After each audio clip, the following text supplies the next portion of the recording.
Why is this annoying me?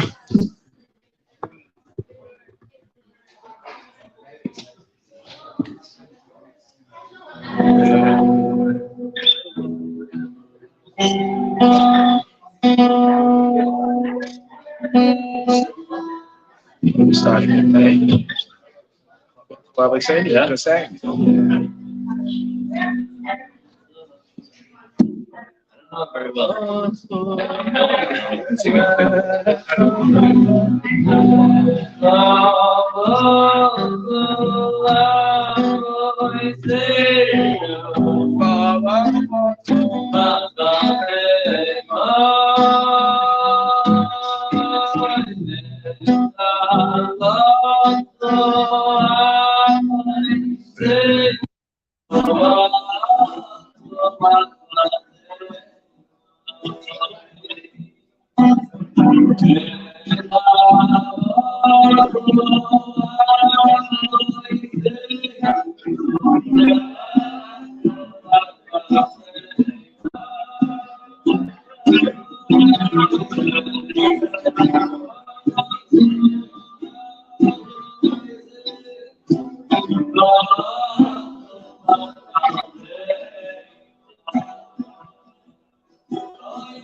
When I speak, I want it in. Comes out blurry. Chaim, everyone. Chaim.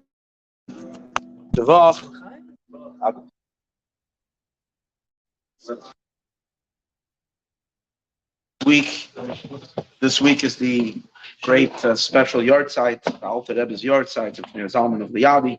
So tonight we're dedicating it in honor of the Alter Rebbe. Tonight's Melaveh Malkah, first of all, sponsored by the Tzadikim family, the Eivshter bench them, Rachis Advali die, both in the material and the spiritual and levels beyond their imagination, beyond what they can fathom, in all aspects. And the main thing is the Greek Mashiach Tzadkeinu joyfully, happily today. Also, tonight's event was also co-sponsored by the Mansuris, Rabbi Yochanan and Shoshana Mansuri, This is in honor of Shoshana Mansuri's sister's yard site that is tonight. It's her first yard site on Chav Bey's Teves.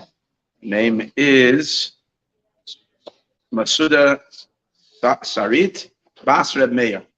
May her neshama have a great aliyah to the greatest of heights. And channel lots of brachas to the Mansuri family for all that they need and all that they want. Brachas, ad belidai, baratz dayama v'kedma. Sheduchim et alle gute Sachen. Many, many simchas. We know that the Alter Rebbe is here and all the brachas are flowing on levels that high, beyond.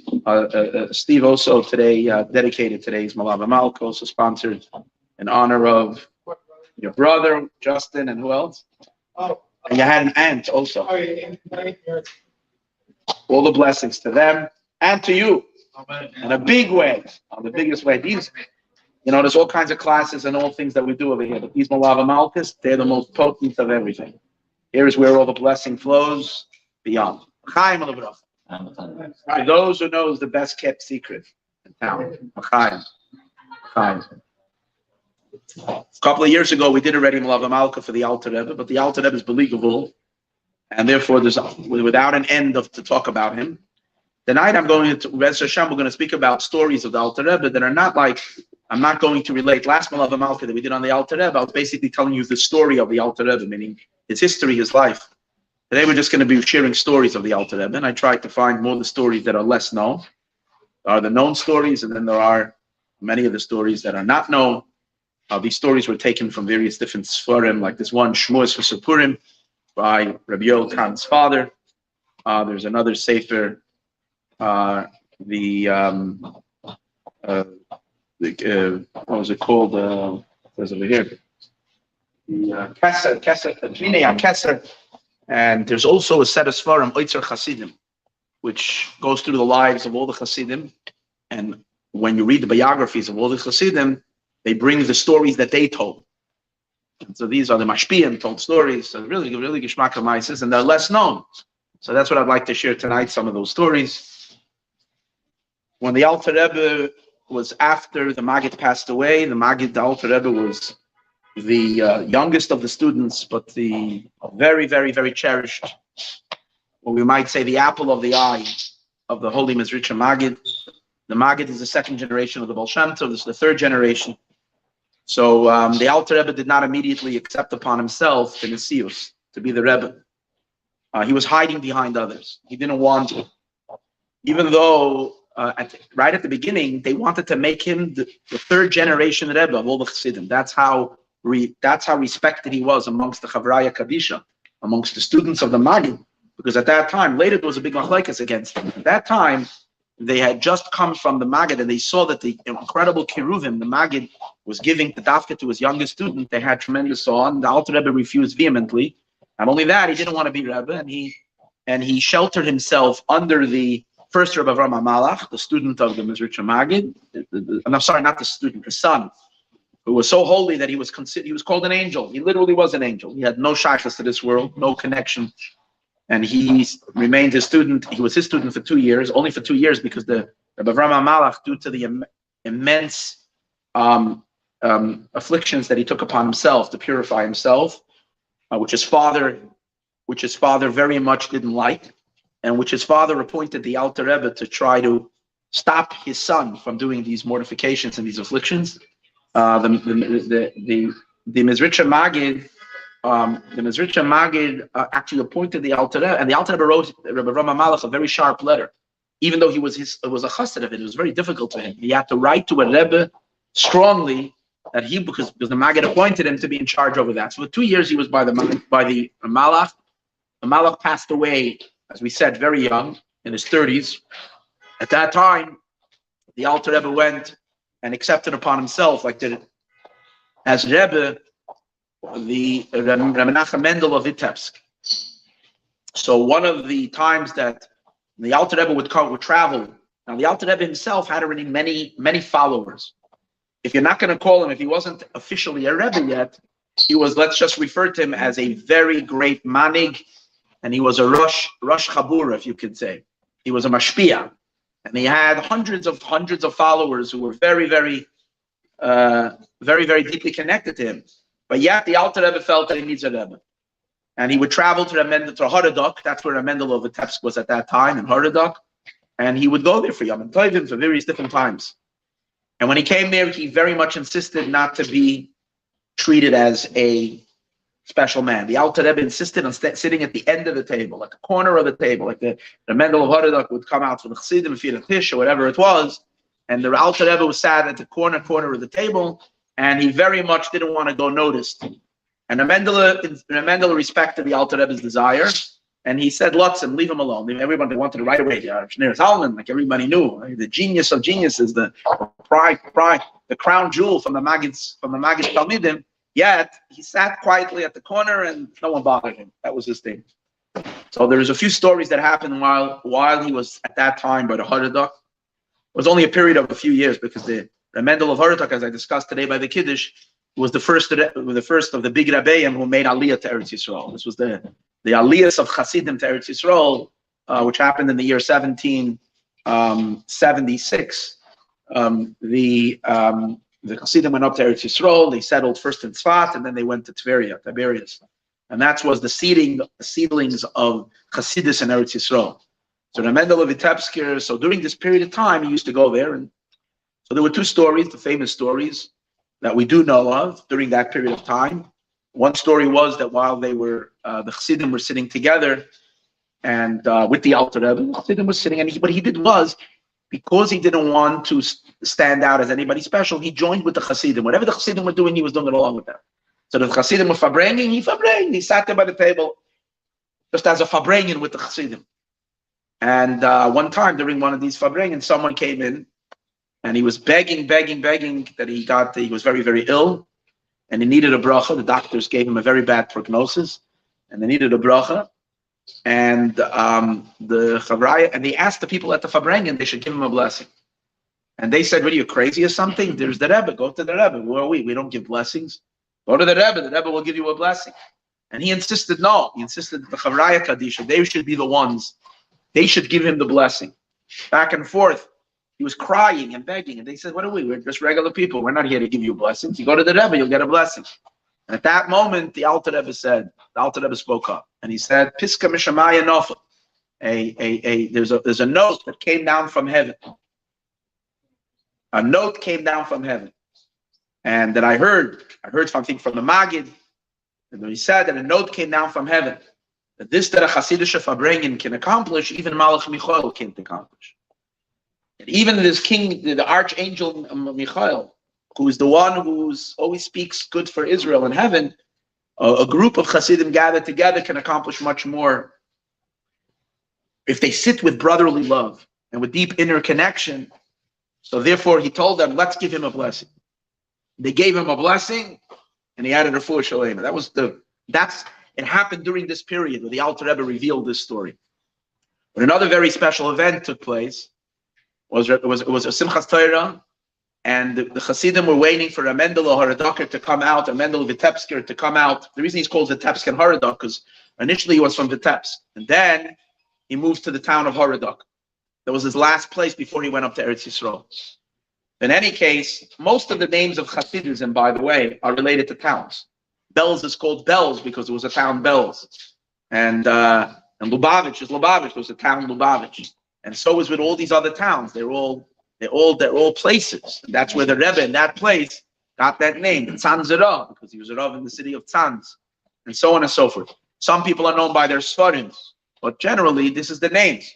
So Remendel of Haradok was there. In any case, here was the story. Remendel of Haradok did not come out to Hakafis.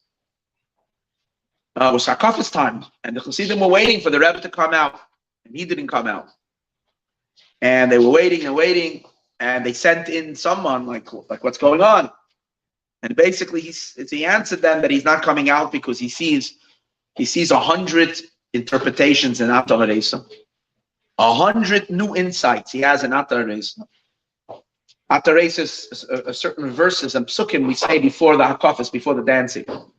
He says, "I see 100 interpretations in Atar Haresa, and I haven't yet had a chance to be able to internalize them." And therefore, I'm not coming out until I internalize them.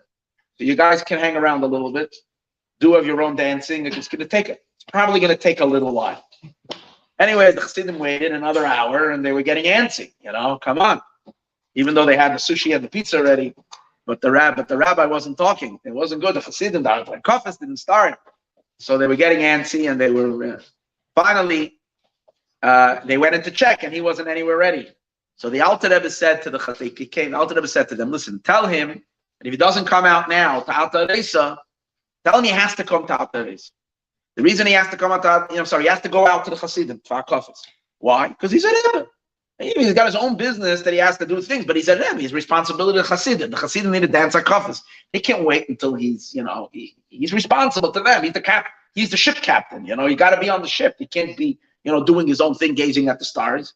They need you now. You got to go out. And if he doesn't want to go, tell him that I call him to Din Torah. He heard that the Schneur Zalman said that he's called to Din Torah. He came out. And he didn't come out to Hakafas. He came out to the Din Torah. So the Chassidim were on one end, and the Alter Rebbe said, "Say what you guys." And they said, "The Rebbe has to come out to Hakafas. The kids are getting tired. They want to go home." And the Rebbe has to go. And he said, "What do you mean? You're coming to my Hakafas because I'm a Rebbe, right? And as a Rebbe, I need to be on a spiritual level. I see 100 Pirushim in Atar Reisa. I can't come out to internalize the 100 Pirushim in Atar Reisa. So far things." So this is like the back and forth. So the Alter Rebbe said to him, Rebbe, he said, you lost. You have to go out. He said, for two reasons. Reason number one, he says, you see a person that is walking towards the horizon. So you're walking out towards the horizon. So you see the horizon. You see the horizon. You're looking out. You see it. But then, and it looks like you're walking to the end of the world. That's basically what it is. Because over the horizon is like the end of the world. So you walk. But then when you walk further and further and further, and you go whatever, you walk another 10 miles, suddenly the horizon is further. So wherever you are, you're going to see the horizon at a further point. So if you're going to see 100 interpretations of Atar Reisa and you're going to internalize those 100 interpretations, you're going to see another 100.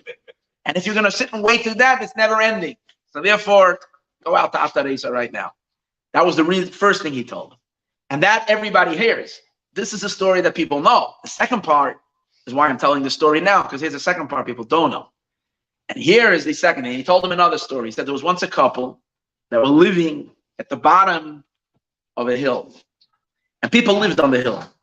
And they didn't have too good plumbing. So all the whatever that was going on and all the waste that was coming from all the homes was coming down the hill. It was like the washway. And everything ended up inside their little house, and it stunk horribly, and the situation was just unbearable. And at a certain point, they decided they have to get out of here. They have to move somewhere else. So it took a while till they made the decision. They're going. So the husband and the wife said, where they're building their house at the top of the mountain. At the bottom of the mountain, they're going to build on the top. So if they're going to go, everybody else will get theirs instead of them being. They had enough. So they started going up on the mountain. And as they're going up on the hill, and he's schlepping the suitcases with her, and they're schlepping, and they couldn't call, the local, pickup driver, drive them up the hill. They were schlepping the stuff. And as they made it halfway, quite a while up, the man looks up and he sees the peak of the mountain. And he cries to his wife and he says, "Oi, Gewalt!" He says, "We're never going to get there." He's huffing and puffing. He's already schlepping 5-6 hours. He says, "We're never going to get there."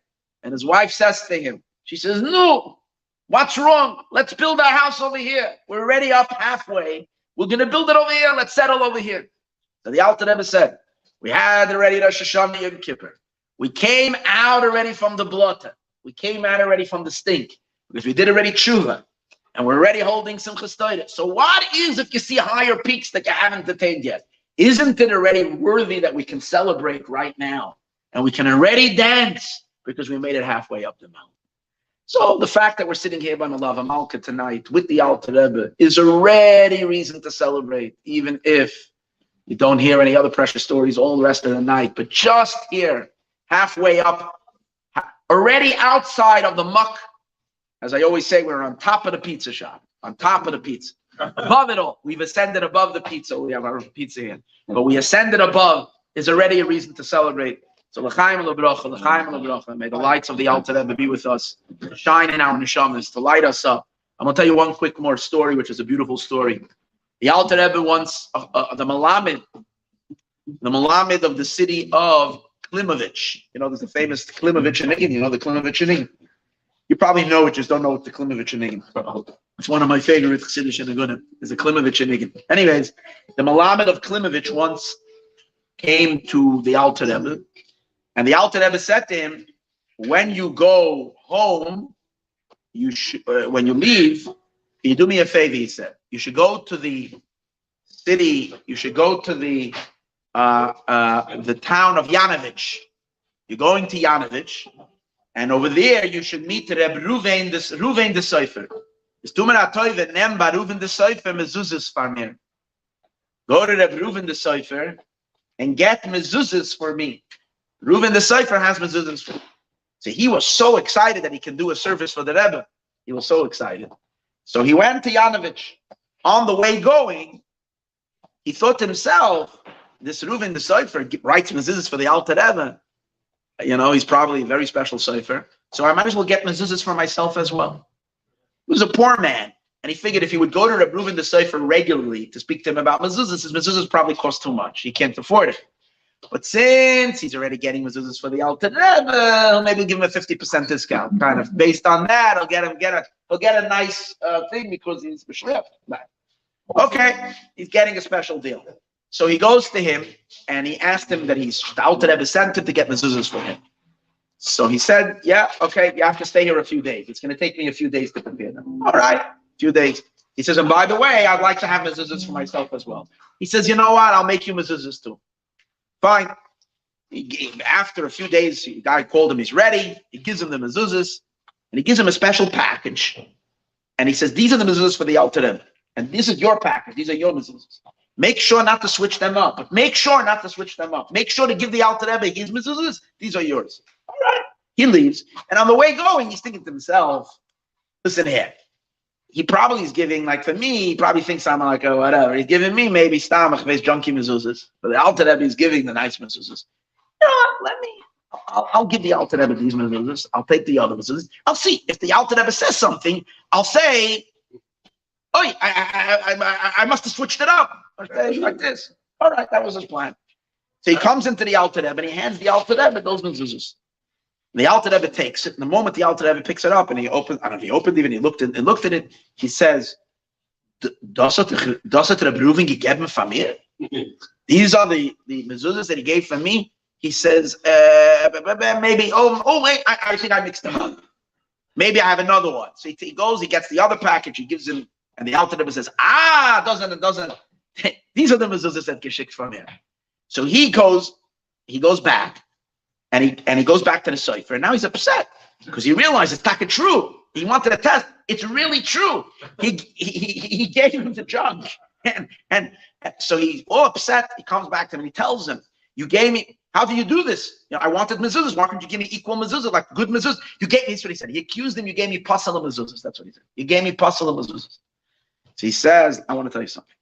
The mezuzahs I gave you, I wrote with all the kavanas of the Holy Ari, all the permutations and mystical." This was a very big tzaddik, Rebbe Reuven. You can imagine if the Alter Rebbe chose him as a Seifer to write for him mezuzahs. I wrote them with all the meditations of the Arizal. The reason the Alter Rebbe's mezuzahs are special is because I have a deal with the Alter Rebbe that his mezuzahs I only write on a full moon. So that's why I told you to wait a few days, because it wasn't the full moon yet. I waited for the night, and then on that day, that's middle of the month, which is the full moon, I wrote for him the mezuzah. And why the Alter Rebbe needs mezuzahs that are written dafka when there's kaima siyar b'shlamusa, when the moon is full, that's the Alter Rebbe's in Yonim. I don't know, but this is the story. L'chaim l'bracha.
So there was a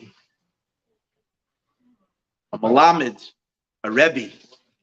You know, one of the things the Alter Rebbe did, you know, people don't realize how the Talmidei Baal Shem Tov, how they literally saved the Jewish people. The people don't have any asagas, like literally. And the Alter Rebbe did such amazing work there in Russia. But one of the things that he was doing was he tried to get. There were many Jews that were then moving into various different inns. In general, let me just give a little bit of a something. You know, before Hasidism rose, it was after two terrible tragedies for the Jewish people. One was the Khmelnytsky massacres. The Cossacks rode across Ukraine. They rode across various different places where they were, and in Poland, and literally massacred and tortured and brought horrific carnage to all the Jewish communities. And the other thing that happened was the Shapsai Tzvi situation. Those two stories devastated Judaism at that time. So after, what they caused was that the Jews that lived, a lot of Jews had parnasa, had livelihood from living in the outskirts, suburbs, various different jobs, businesses that they had. But because of the fear after the Khmelnytsky situation, people got terrified and they wanted to live together so they can huddle together. So they all moved after to big cities. In the big cities, they didn't have parnasa. That was the problem. So the matzav of parnasa was livelihood was very, very rough for the people. So the Baal Shem Tov and then they wanted that the Jews should go back into the towns and villages and start, you know, working the land. Some of them go into agriculture. And the Alter Rebbe supported of his own money. The Alter Rebbe was a genius of geniuses. And when he got married, when he became everybody wanted him for a son-in-law. When he was 15 years old, everybody wanted him for a son-in-law. And he struck the lottery. He got the richest man in the whole area there to take him for a son-in-law. And he promised him, the Alter Rebbe negotiated with him. He got an enormous dowry. And after he negotiated, he got an enormous dowry from his father-in-law. he called his future bride and then he had a discussion with her. And they discussed it. And he basically said there that he wants to take the entire money and turn it into a gemach, where he's going to give money for people to go out and buy land and start agriculture. And he said that the only way he's marrying her, if she's masking, that we're not going to have any of that money. And basically, giving it out as loans meant that you weren't getting it back, basically. And that's what he did. He literally supported hundreds of people that went out, and he got them for parnas and so on. And they lived as very, very poor. The father-in-law was very angry at him that he did that. And it was a whole story, not for now. But in any case, one of the things there were many people who started working in inns. Problem was that there was no correctionist. There was no their education. There was no system for the children. So the Alter Rebbe sent Melamdim. He had a whole system. He made every person who owned a few inns. There were some people that were like, they had like 7-Elevens, they owned a couple of them. They had like little, so these guys, the Alter Rebbe franchises. The Alter Rebbe had these people, he imposed upon them that they should take a Melamed and they have to give him, he set up what the maskoret was, what the wages were. It was a very, very thorough system that he was literally building the infrastructure for the Yidden over there. Anyways, here's a beautiful story. So there was a Melamed. He was a Rabbi for the kids of this guy who was in the inn, and it was coming to Shoshana. So the Melamed notifies the innkeeper that he needs to that he has taking off because Rosh Hashanah is not going to be here. He said, where you going? He said, I'm going to the Rebbe. And the guy first of all said, what do you mean you're going? Rosh Hashanah? We were counting on you. Finally, we have someone who knows something. We're a bunch of people who don't know anything, and we need a chazan, we need a baltfila, we need someone who can blow shofar. We need a whole thing. You're the guy.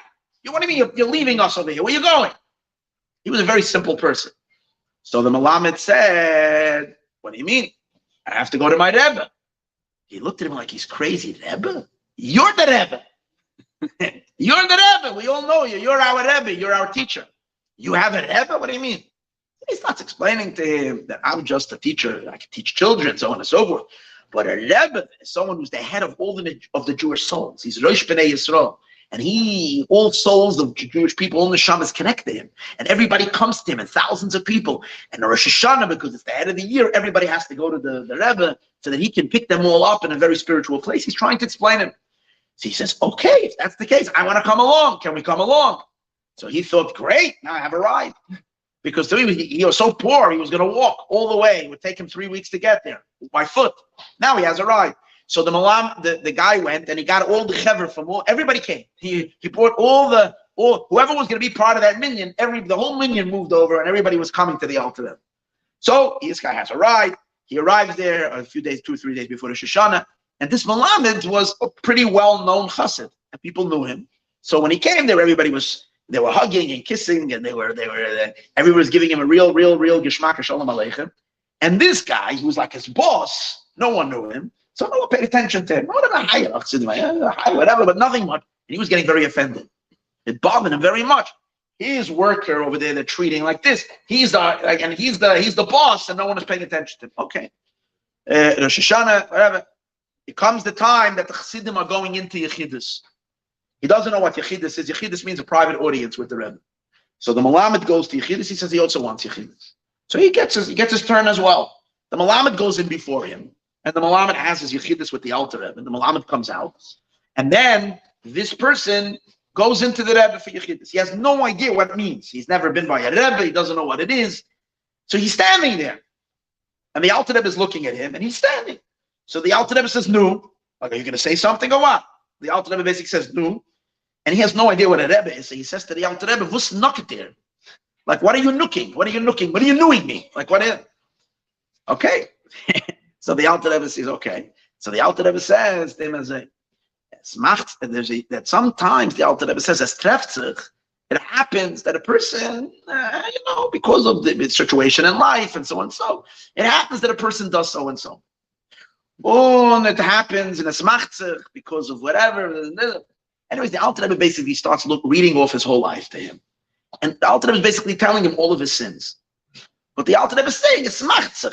sometimes because of a person is in a situation like this, he forgets to say benching, and then he forgets to do this, and then he doesn't wash negelwasser. He goes through all this, and then he does this aveda. Some of them were bigger ones, some of them were smaller ones. He goes through all this. And this guy is literally seeing, the Alter Rebbe is telling him all of his sins. He feels very, very exposed. He feels very horrified. So he goes out of the Alter Rebbe and he's fuming because he figured that the Melamed, how does the Alter Rebbe know? He figured the Melamed, who's living in his house, who knows all the ins and outs, tattletale, and told the Alter Rebbe all of the sins that he did. So he comes with a huff and puff. He starts yelling at the teacher. He says, how dare you? He says, you live by me.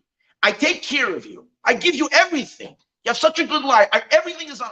And you are such a menuvel, he says. You're such a lowlife. You have nothing. You go to the Rebbe and you tell him all private things about me and about my life. So the Melamed is trying to tell him, I didn't say anything. I didn't. He doesn't want it. He says, you know what? Go get yourself another job. And he fired him. So now the Melamed is in real trouble.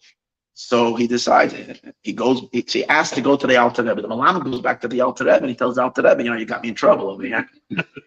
And he says then that he thinks that I said anything. So the Alter Rebbe said they should call him. So he comes back to the Alter Rebbe. He comes into Yechidus again. And the Alter Rebbe says, I heard that you got upset at the thing. He says, he never told me anything. He says, how do you know all these, how do you know all this stuff that I do? How do you know?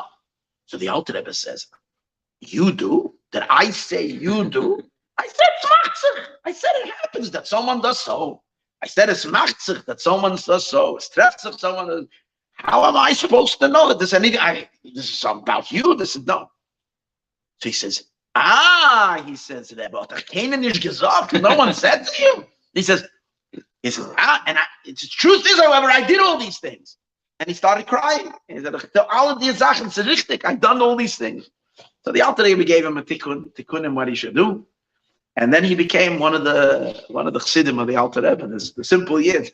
Alter Rebbe said, I never said anything. I never said you did it.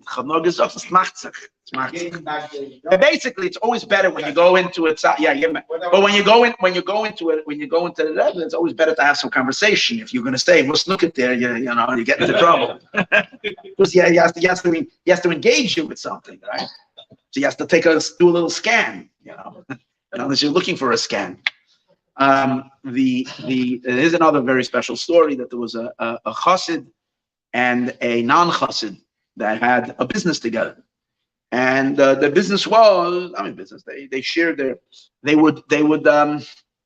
had an area where they would get people invested with them. People invested money with them. People from different villages and towns. People in villages and towns, not invested.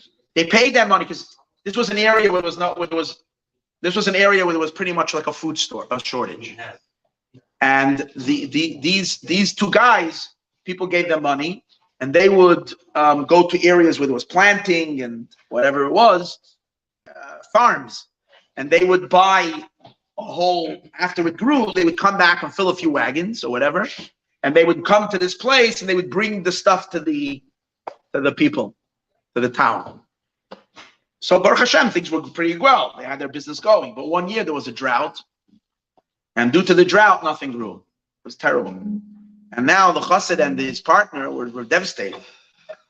They were dealing with not with Jewish customers. They were non-Jewish.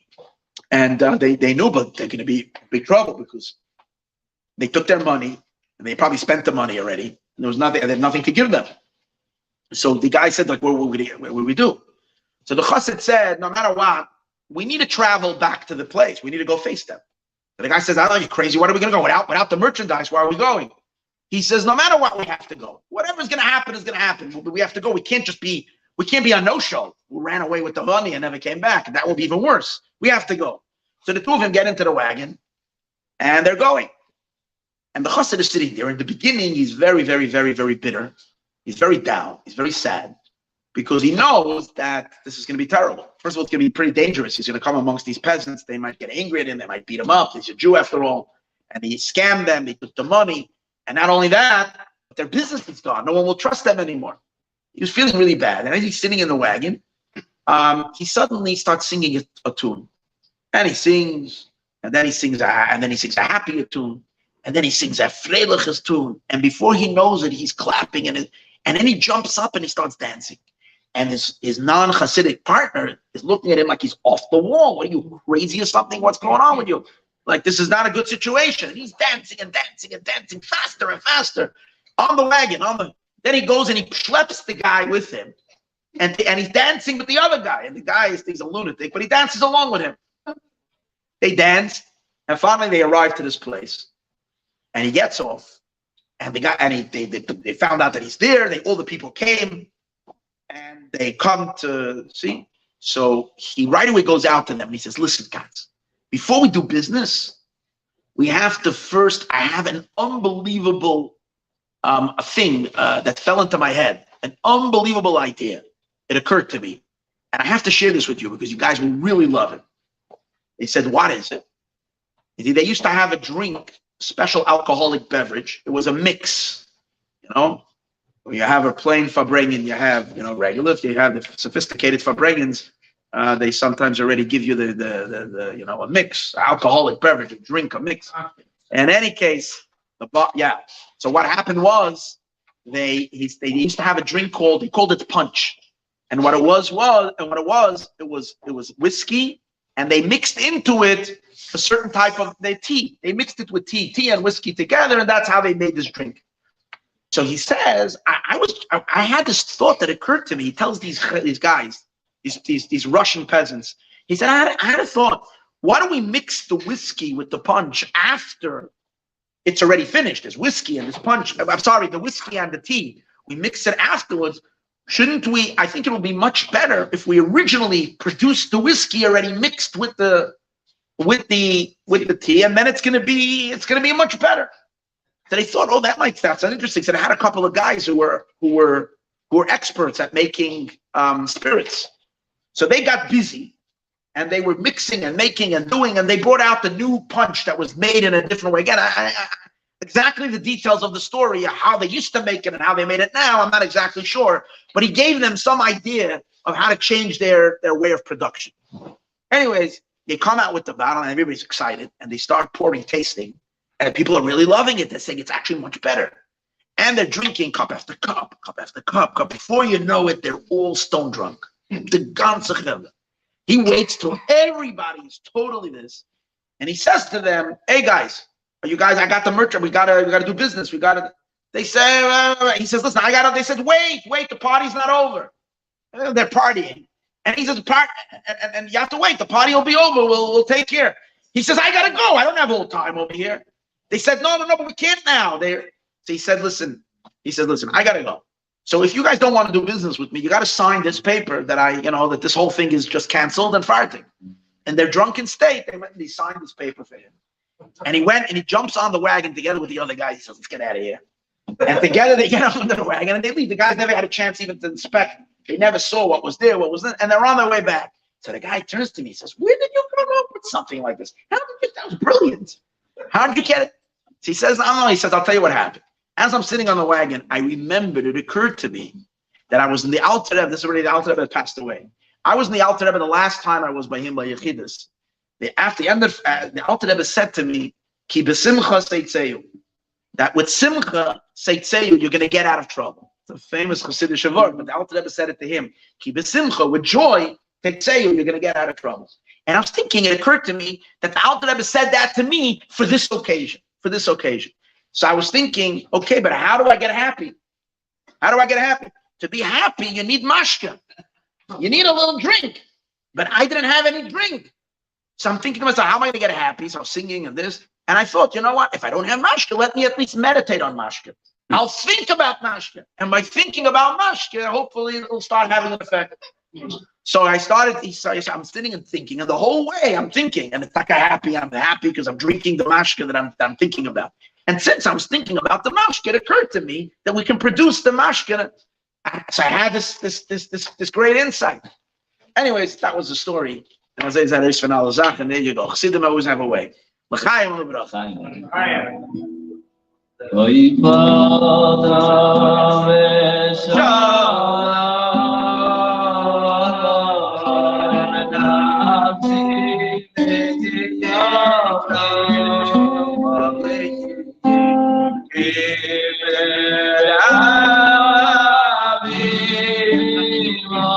Everybody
has something last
That went in very deep. Over there.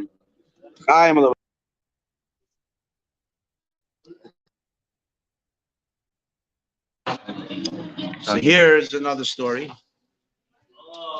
was a Yid. We talked about the mashke before, so we'll continue a little bit with Chaim, with mashkes, with so on and so forth. It was a Jew that was once transporting wagons. He was in the wine business. And he was transporting a lot of wine. He had actually 200 wagons. Wow. 200 wagons that were carrying wine. And somehow he had not exactly paid all the taxes he needed to pay. Let's just say that was what happened. And they did an inspection and they found that when he crossed the border, I'm not exactly sure how it was or what happened, but basically they confiscated his 200 wagons of wine. And this was such a horrific loss for him. This was basically putting him into bankruptcy, everything down the drain. And he was devastated. When he heard about it, when this Yid heard about the fact that he lost his wine, his entire fortune went down the drain. And in addition to that, he would still have to show up to court. He would still be in trouble. And he can get into even bigger trouble than he is. So when he heard about it, he fainted. And it was so intense for him that he fainted. So they revived him. And after he revived it, he fainted again. And then he revived him a third time, and he fainted again, 3 times, 4 times. So they realized there's trouble over here. The guy is so hurt. So they asked the Alter Rebbe, they said, this is a situation. This guy he can't take it. They told him. So the Alter Rebbe said, nothing to worry about. You'll find the wagons are completely intact. All the wagons that they took away, he's going to get back. So the Hasidim heard that. So they went to actually search. Because they knew where he said that they confiscated his wagons. So they went to search. And suddenly they come to an open clearing off the road. And they see parked wagons. All the wagons, they're there. And they're all tied down. So they start researching what happened, how these wagons were taken away, and they were going to take him, where parking violations takes your car if after between 4 and 7, you'll leave your car over here, it goes off somewhere. Over here, the wagons were. So they were inquiring what happened. They found out that the guys that came to take the wagons away, on the way, while they were driving away these wagons with the wines, they suddenly heard a coach coming. And the coach was riding, and when they heard the sounds of it, it suddenly appeared to them that this was a very, very high minister, a very high official. And in those days, everybody could get into trouble for nothing, you understand? So suddenly a fear came upon them that they weren't doing something that they're supposed to, and they dropped the wagons and they ran. All the guys that were in charge, so all the parking violations guys suddenly hit the thing and they ran. And they left the wagons there. And the wagons were left mamish in the middle of the road. The people that were passing by saw this, so they drove the wagons off to the side of the road. So it was actually a big miracle. So they came back to the Alter Rebbe, and they were telling him this. They were telling him about a moifus that he did, that the Rebbe did a moifus. That the Alter Rebbe said, it's not a moifus, it's nothing. The Alter Rebbe said, how did I know? I knew because like this, the Gemara tells us the Eibishter does not give suffering to a person more than the person can handle. And when I saw that this person faints once, and twice, and 3 times, and 4 times, I realized that he literally can't handle it. And since he can't handle it, it can't be that God is giving him such a loss that he couldn't handle. So that's why he was sure that he was going to come back. Another story, since we're talking about a guy who got into trouble and the Alter Rebbe was helping him out. There was a fellow, he was a contractor. And he was a building contractor. Part of his contracts were for the Russian military. He built various different things for the military, and obviously it was a very good account. Let's just say it that way. Any case, one time he was building a ship. One of his jobs was to build a ship, and they built a ship, a ship for the Russian Navy, a military ship. Guys that were working, some of those workers were either lazy and they were this and that, and they weren't doing the work that they were supposed to, and they were cutting corners, and maybe they wanted to actually save. They got money for material. If they're not going to spend it all, they're going to be able to pocket some of the money. Whatever the reason was, whether it was laziness or something, they did a pretty lousy job. And he had no idea. These were workers that were working, but he had no idea. But when they came and they inspected and they found that there were all these flaws in the military ship, this was a serious situation. This guy's trying to, this could have been a devastating thing. How many soldiers could have been died out of it as a result of it or whatever. So they right away, they went and they asked the workers, and the workers decided to, of course, they're going to blame it on the boss. So they blamed it on him, even though he knew nothing about it. And he was in terrible trouble because he was now being called to a military tribunal to the trial up there. And it was like starting up with this was, the punishments that you can get for something like this was like at the worst. He, in his real terrible situation, he came to the Alter Rebbe to ask him for a bracha. So the Alter Rebbe advised him as follows: go to the market, find yourself the most beautiful horses you can find. 2 magnificent, beautiful horses. Then get yourself a good wagon, get into the wagon, and go to Petersburg. Go to the capital. Go to Petersburg. And then what you should do is make sure to ride with these horses in your wagon all day long.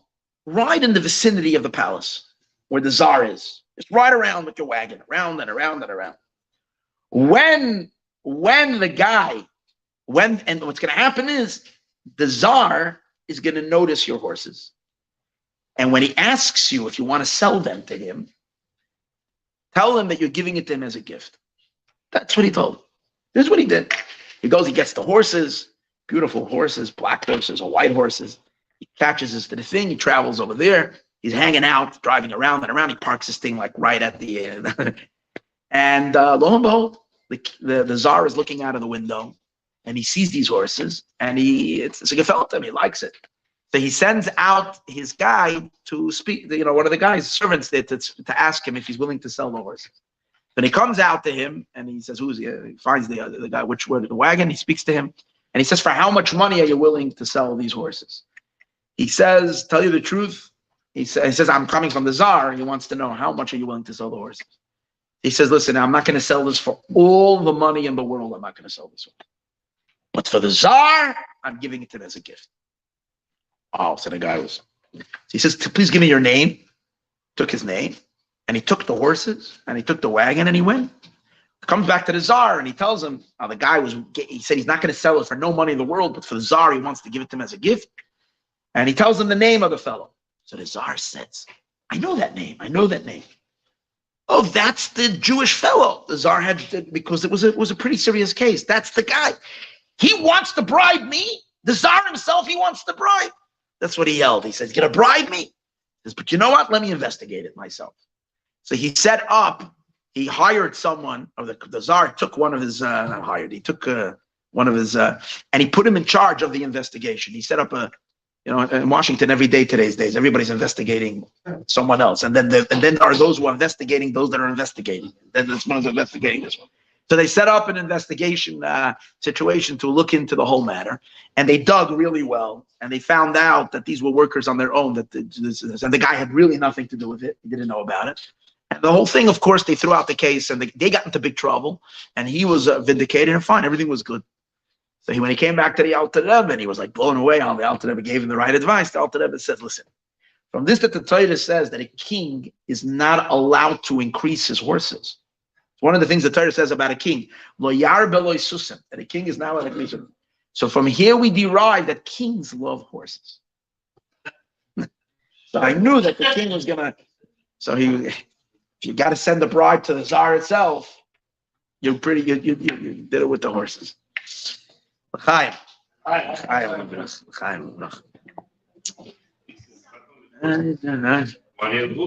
The what? Money and what? And the other one, that's right. This time they used the words.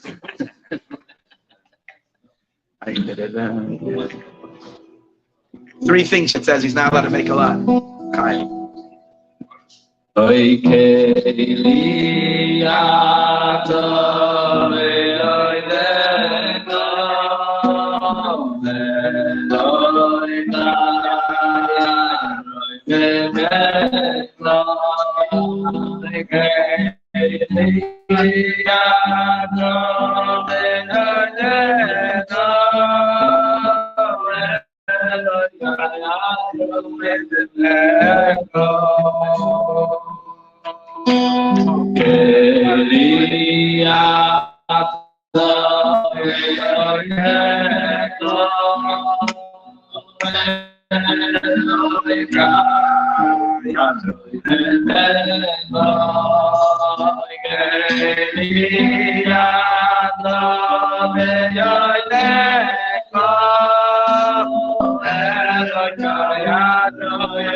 L'chaim, everyone.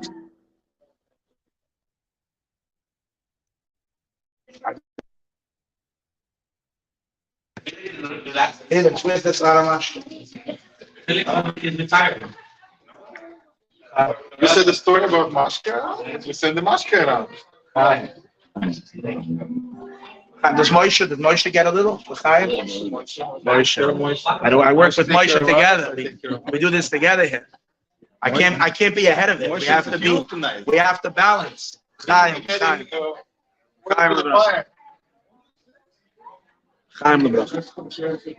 Was a certain fellow, they called him Naftali the Choiker, the Apikoidis. Sometimes you have a smart guy, a smart aleck. Naftali was a person, he was a chakrin, he was a sophisticated guy. And he was Apikoidis, he was a heretic, you know. He was a Jew, didn't believe in anything, but he was a very, very intelligent fellow. And he lived, I guess, in the vicinity of Yajna, Liadi. I'm not exactly sure where it was. And during his time, he went in, I think, more than once to the Alter Rebbe, and he loved talking with the Alter Rebbe in matters, philosophy, sciences, and other things. And he used to always come out from the Alter Rebbe, and he was blown away. He went crazy from the Alter Rebbe's genius, from the fact that he knew everything and the depth of his knowledge in any subject. But he was a non-believer in Yiddishkeit. But he would say as follows: the Alter Rebbe once said that anybody was as angehalten in mein Kliamke, which means anybody that ever put his hand on my doorknob won't pass away without tshuva. It's for sure going to do tshuva. So he would say, this Naftali the Chayker, he says, you'll see, I'll do tshuva. That's what he would say. Because he says, I went into the Alter Rebbe's room. So it so happens, the Kohen is here, L'chaim. So it so happened that one time he came into shul, and he asked for talus and tefillin. So they gave him a talus and tefillin. He puts it on. It's the first time they see him in talus and tefillin. And he's walking back and forth. And they were thinking, it's the first time he's in shul, by minyan, by stuff like that. It was a day of Kriyas HaTorah. So someone said they should give him an aliyah. So other people said, no, you can't give him an aliyah. He's a heretic. It was back and forth. They decided a yid is a yid, and here's an opportunity. That was the first Chabad house call, versteh? This year, today. So they decided they'll give him the aliyah. So they called him up to the Torah, and he came up to the Torah and he said the word Baruch Hu, and suddenly he just burst out crying, and he was weeping and crying and sobbing, and he couldn't continue. And they were waiting, and I had to, you know. The people always, every minyan, you always have the guys who keep like, it's taking too slow. So they needed to get going, and he wasn't stopping.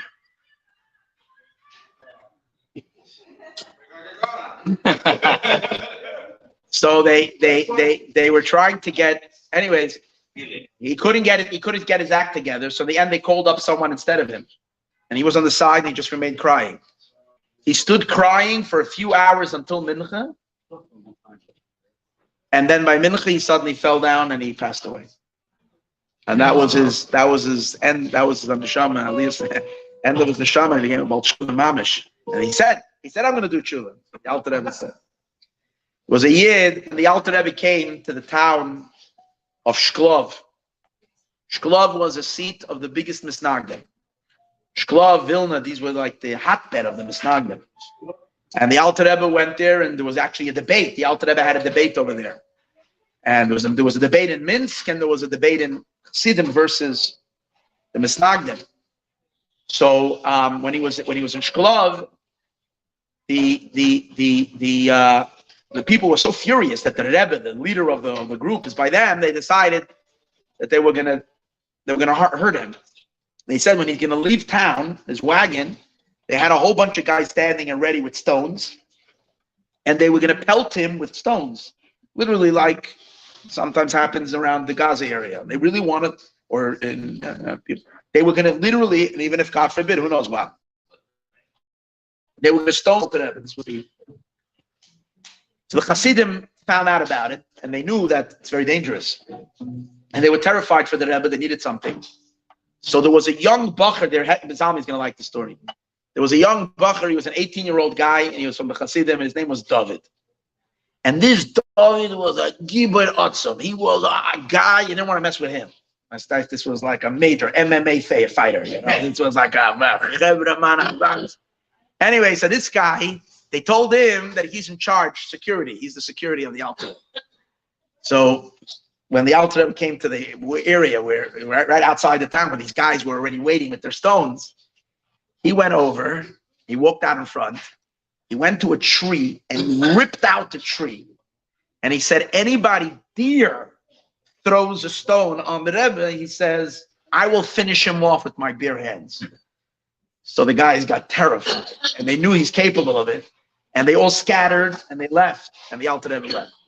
So the Alter Rebbe tells this David, the Alter Rebbe, you might, his son, you might me. The Alter Rebbe says, there's 1120. You should live to 120. This David from Schneur once summoned the Chevra Kadisha, their burial society, and he sat them down and he made a l'chaim with them, and he said, tomorrow is my day. Actually at his 120th birthday. Wow. He was Ma'irich Yomim, this person lived and he was healthy. That's why he sat, he made l'chaim with them, and he told them tomorrow's 120th birthday. The Alter Rebbe gave me a bracha that I'm going to live to 120, and I know tomorrow is my day. So happened, David from Shklov was the bacher who protected the Alter Rebbe from the Chevra. Now when the Alter Rebbe was escaping during the days of the Napoleon, during the War of Napoleon, when the Alter Rebbe was leaving, 60 wagons of Hasidim joined him on that, because the Alter Rebbe wanted the Russian Tsar to win the war against Napoleon, and Napoleon knew that the Alter Rebbe was fighting him spiritually. It's very interesting. Napoleon was not a simple character, and he was after him. The Alter Rebbe also didn't want to be anywhere close to him, and Alter Rebbe escaped. He ran deep into Russia, and a caravan of 60 wagons were following. There was one chassid, his name was Reb Zalman Silver. He was the chassid. He was a very wealthy chassid, and he was the one financing the entire caravan. He was paying for everything. Whenever they needed shop for groceries, this, that, they had an inn to stay in. He paid everything. He was a very wealthy guy. He was the guy. And he, of course, was with them. His wife, however, was a very stingy woman. And this was costing them a pretty penny, this whole situation. So she was complaining to her husband why he's spending all this money to save the Alter Rebbe for this whole thing. Why he's spending? She's giving him a hard time.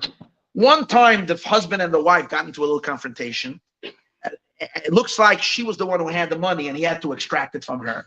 And she said she's not giving. And he got upset. So I'm not exactly sure what happened, but I think he gave her a push. She fell down and banged her head and she died.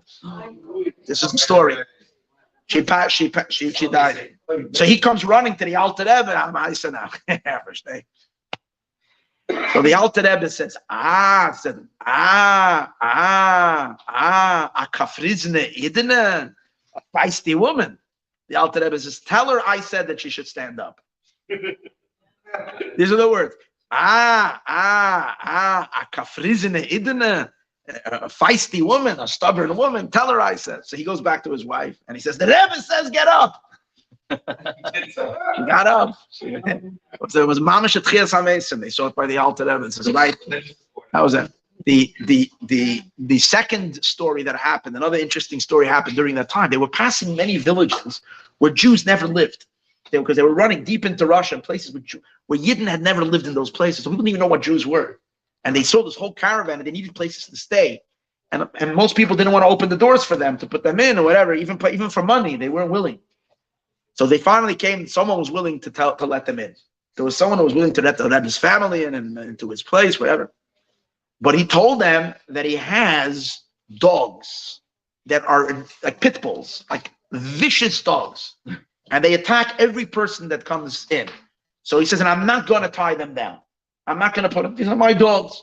If you want to enter on your own risk, you can enter. So they came and they told the Alter Rebbe. The Alter Rebbe said, no problem. So the Alter Rebbe was the first one to walk in. And when he walked in, suddenly these most bloodthirsty dogs trained to attack. They were watchdogs trained to attack everybody. Got suddenly, they shriveled all in the corner and they turned like little calves, laying quiet. And this guy never saw something like that. He couldn't believe it that these dogs that were so ferocious were suddenly laying so tame. So they wouldn't say, they wouldn't bark, as it says, like Chobnei Yisrael, like Yitzias Mitzrayim. He was so taken away that he realized there must be a holy man. So he asked the Alter Rebbe, this is a Gentile fellow, he asked the Alter Rebbe for a blessing, and then he said he wants a blessing for his son, because they want to take his son. His son is supposed to go for army duties. They're drafting him to the army, and army was never. No, if you can get out of the army, it was always good. But the Alter Rebbe said, "Bring your son in." They brought his son in. Now, this guy was like, if you ever saw a bolvan, this guy was like perfect. He's the guy who would be enlisted in the army. The first guy, a bolvan, this guy was a 6 foot, big, muscular guy. He comes in, and the Alter Rebbe blessed him. When he went to the army, went to the, what do they call it? The enlisting subscription place, and he just walked in. They started yelling at him. And I even have the words they said to him in Russian. They basically said to him, take a hike. They yelled at him, "Uf mikan, fly away from here." The words they used, I'll tell you the words. The words they used. I even have it over here. No, this was the words. Hold on, what's going on here?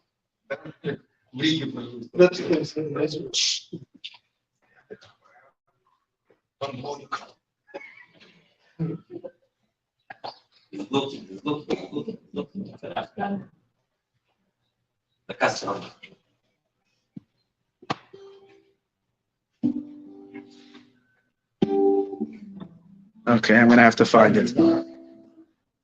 Oh, they said Pashelvan. What does that mean? Pashelvan? How do I pronounce it? Pashulvan. Get lost. That's what it was. That's what they said. Aros. Get lost. Yeah, out. Here's another great story. There was a makubal. This is one of my favorite stories with the. There was a makubal, a great Kabbalist. A Kabbalist, a great Kabbalist. He was a guy who studied Kabbalah and he thought he was a big makubal.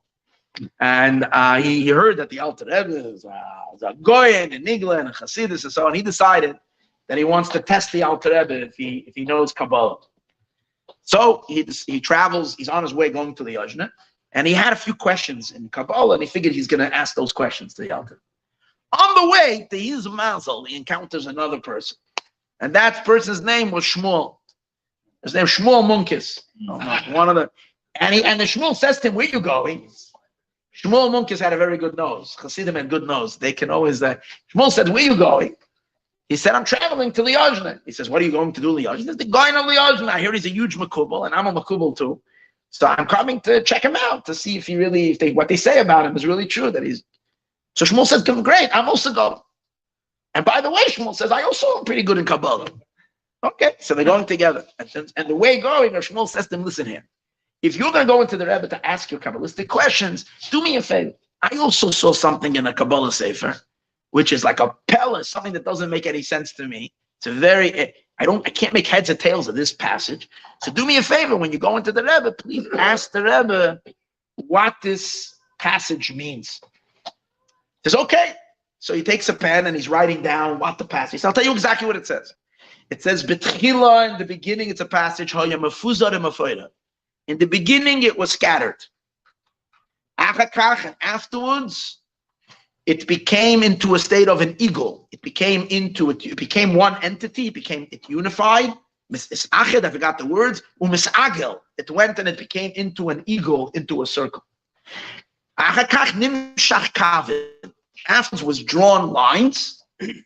Okay. This fits very well with Kabbalistic writing. Something is scattered and then it becomes a circle. Then nimshach kavin. They draw lines, and it became with tlas kronos. It became 3 corners v'nekuda be'emtza, and a point in the middle. 3 kuda be'emtza. Achakach al yedei yisoid hamayim v'eish nasa tov ma'oy. Afterwards, through the element of fire and water, it became really good. So he writes down the whole thesis. Taka, this doesn't make. He can't make. What does this mean? Anyways, he comes into the Alter Rebbe and he felt that this was such a good piece. So he figured that he's going to say this first. So he lays out to the Alter Rebbe the question he has. The Alter Rebbe is big in Kabbalah, and he lays out this whole passage. So the Alter Rebbe starts laughing. And the Alter Rebbe says, this is a krepel. A krepel.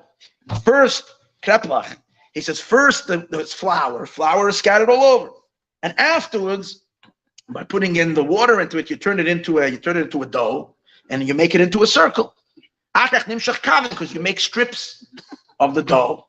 And then it becomes a triangle with an akuda b'yamtza, because you put the meat inside, the krepel, and you make like a triangle. So now it's a triangle with the meat inside. And you put it in the soup, and with the al yadeya, and you heat it up with the fire. Al yadeya eish v'hamayim. Now it's a toy moed. It becomes really, really good. Anyways, the guy really realized, and then Reb Shmuel later, the Alter Rebbe says to Reb Shmuel, this is dein Arbeit. This is your work. Chassidim in Chabad by the Rebbe, he didn't like any, we didn't these whatever, these Oiba Chachamim were never. It was either real or no shtickis. In any case, this was the story. L'chaim l'brach.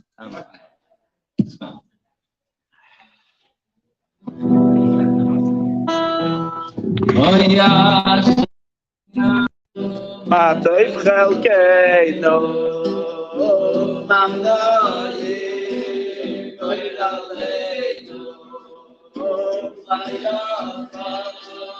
yafa yafa yafa yerushalayinu ma'aleinu ma toiv chelkeinu mamnoyim oilaleinu yafa yafa yerushalayinu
One of the great Chassidim of the Zalman,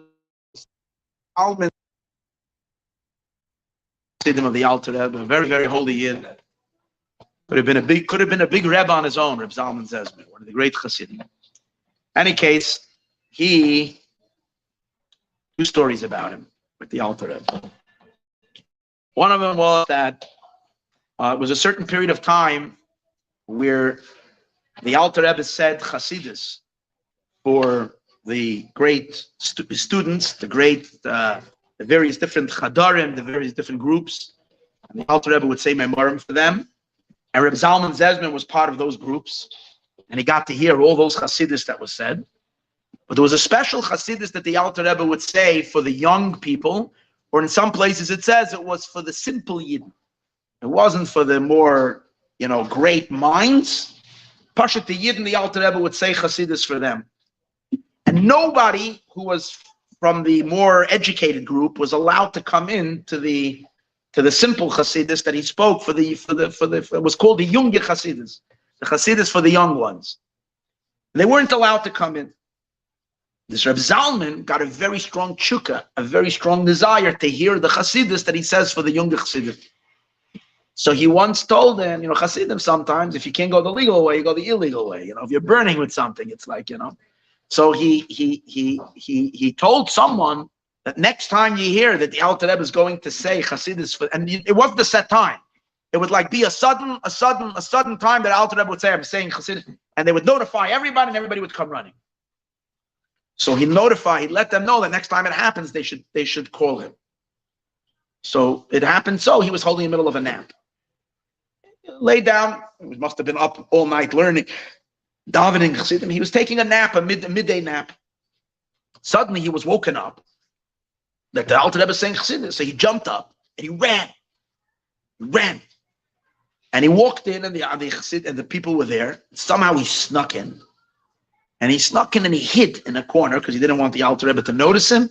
And where does he hear? He hears the Alter Rebbe saying like this: there are 7 nations. Esaknani, Esachiti, Amori, the 7 nations that were in Eretz Canaan. So the Alter Rebbe is explaining what the 7 nations are. But with the words that he walked in on, the Alter Rebbe says, Esa Amori. Who's Amori? The Alter Rebbe says Amori means there's Zoger, the one who says. Amori means to say. It's where the Yetzirah that Zoger, he tells you when you're on the street, cook ahead, look over here, take a little glance over there, see what's happening there. He's always zugging you. He's always Amoidi is the zugger. He tells you, get my cooked up, look over here, check this out, check that out. It's not always everything that's kosher. That's how he tries to get you. That's what the Alter Rebbe says. But as soon as all he said was this line, and then the Alter Rebbe says, "Es geht a ruach von Tumah ergitz." He says, I smell a spirit of impurity. And he starts walking around the room until he finds Reb Zalman in the corner, and he says, oh, and Reb Zalman ran. Or according to the other story, the Alter Rebbe just says, without Netilas Yadayim, without Negovas, Negovas. What happened was, in the haste, when he woke up, since it wasn't night and he went to sleep at night, he just took a mid-afternoon nap. He didn't wash his hands. And the fact that he came in without Negovasa, the Alter Rebbe picked it up instantly and said, oh, Negovasa. That was his story. The other story is a famous story with Reb Zalman Zesman, but it's still a beautiful story to relate. Some of you maybe know this story. It's one of the more unknown stories, especially they tell it to children all the time. The famous story with the Alter Rebbe that this Reb Zalman Zesman was one of the people that the Alter Rebbe would send to spread Chassidus in the various different towns and villages. He would go across Russia and he would teach Chassidus and so on and so forth, and also to collect money, because as I told you earlier, the Alter Rebbe supported the Yishuv in Eretz Yisrael. So they always had collectors who were collecting money to send to Eretz Yisrael. So this Reb Zalman went and he did what he needed to do, and he collected quite a bit of money, and he was very, very satisfied because it was the donations came in very well. And he was very happy because he knew the Alter Rebbe would be very happy, and he set his way to come back home. Now, before he left, the Alter Rebbe told him when he was in Yechidus, he said, "Be careful." He gave him instructions. He says, "Be careful. Don't sleep in a place where there is an opening to the east side." In other words, make sure that if you stay in a place overnight, if the door is to the east, don't stay in that house. Okay, this he told him, and he must have traveled for a few weeks, maybe a few months, and he was on his way back, and he was on his, and they were in the middle of the night, and they were traveling. It was after midnight. They were going through the night on a road, and suddenly they went off the road. These roads were not like major highways, small roads. Suddenly they went off the road. And they realized after a while, him and the coachman, that they were in trouble because they were lost. They got very scared because they had no idea where they're going, and they're getting further and further and further enough. The wagon was having a very hard time getting through. It was off the trail, basically. Finally, they were scared. They got off and they started. They had the wagon, but they noticed a little light. Was a lamp that was burning somewhere. So they saw that it was a house. So they pulled up in front of the house. They knocked on the door. It was the middle of the night. They thought no one would answer. The door opens up, and there's a person that walks out, and he gives them a big shalom aleichem, and they're happy because the guy's Jewish. And he gives him shalom aleichem. He welcomes in, tells him, come in. You can have something to eat, have some soup, have some tea. You'll stay for the night. So they go in, and Reb Zalman the first thing he's going to do before he eats, he has to daven ma'ariv. So he shows them where they're staying, the room they're staying, and he asks the guy in charge. He says, "So which way is Mizrach?" Because you have to know for Shemona Esrei which way is Mizrach. So he shows him which way is east. When he takes a look, and he sees suddenly that the entrance to the house is on the east. And he remembered the Alter Rebbe warned him, don't stay in a house that's opening to the east. So he tells his coachman, "We have to get out of here immediately, instantly." He says to him, "Pack the bags, let's get back on the wagon, and we're going." So the guy starts taking the suitcases, he starts moving it back to go outside to the wagon. When the owner of the house notices, he says, No.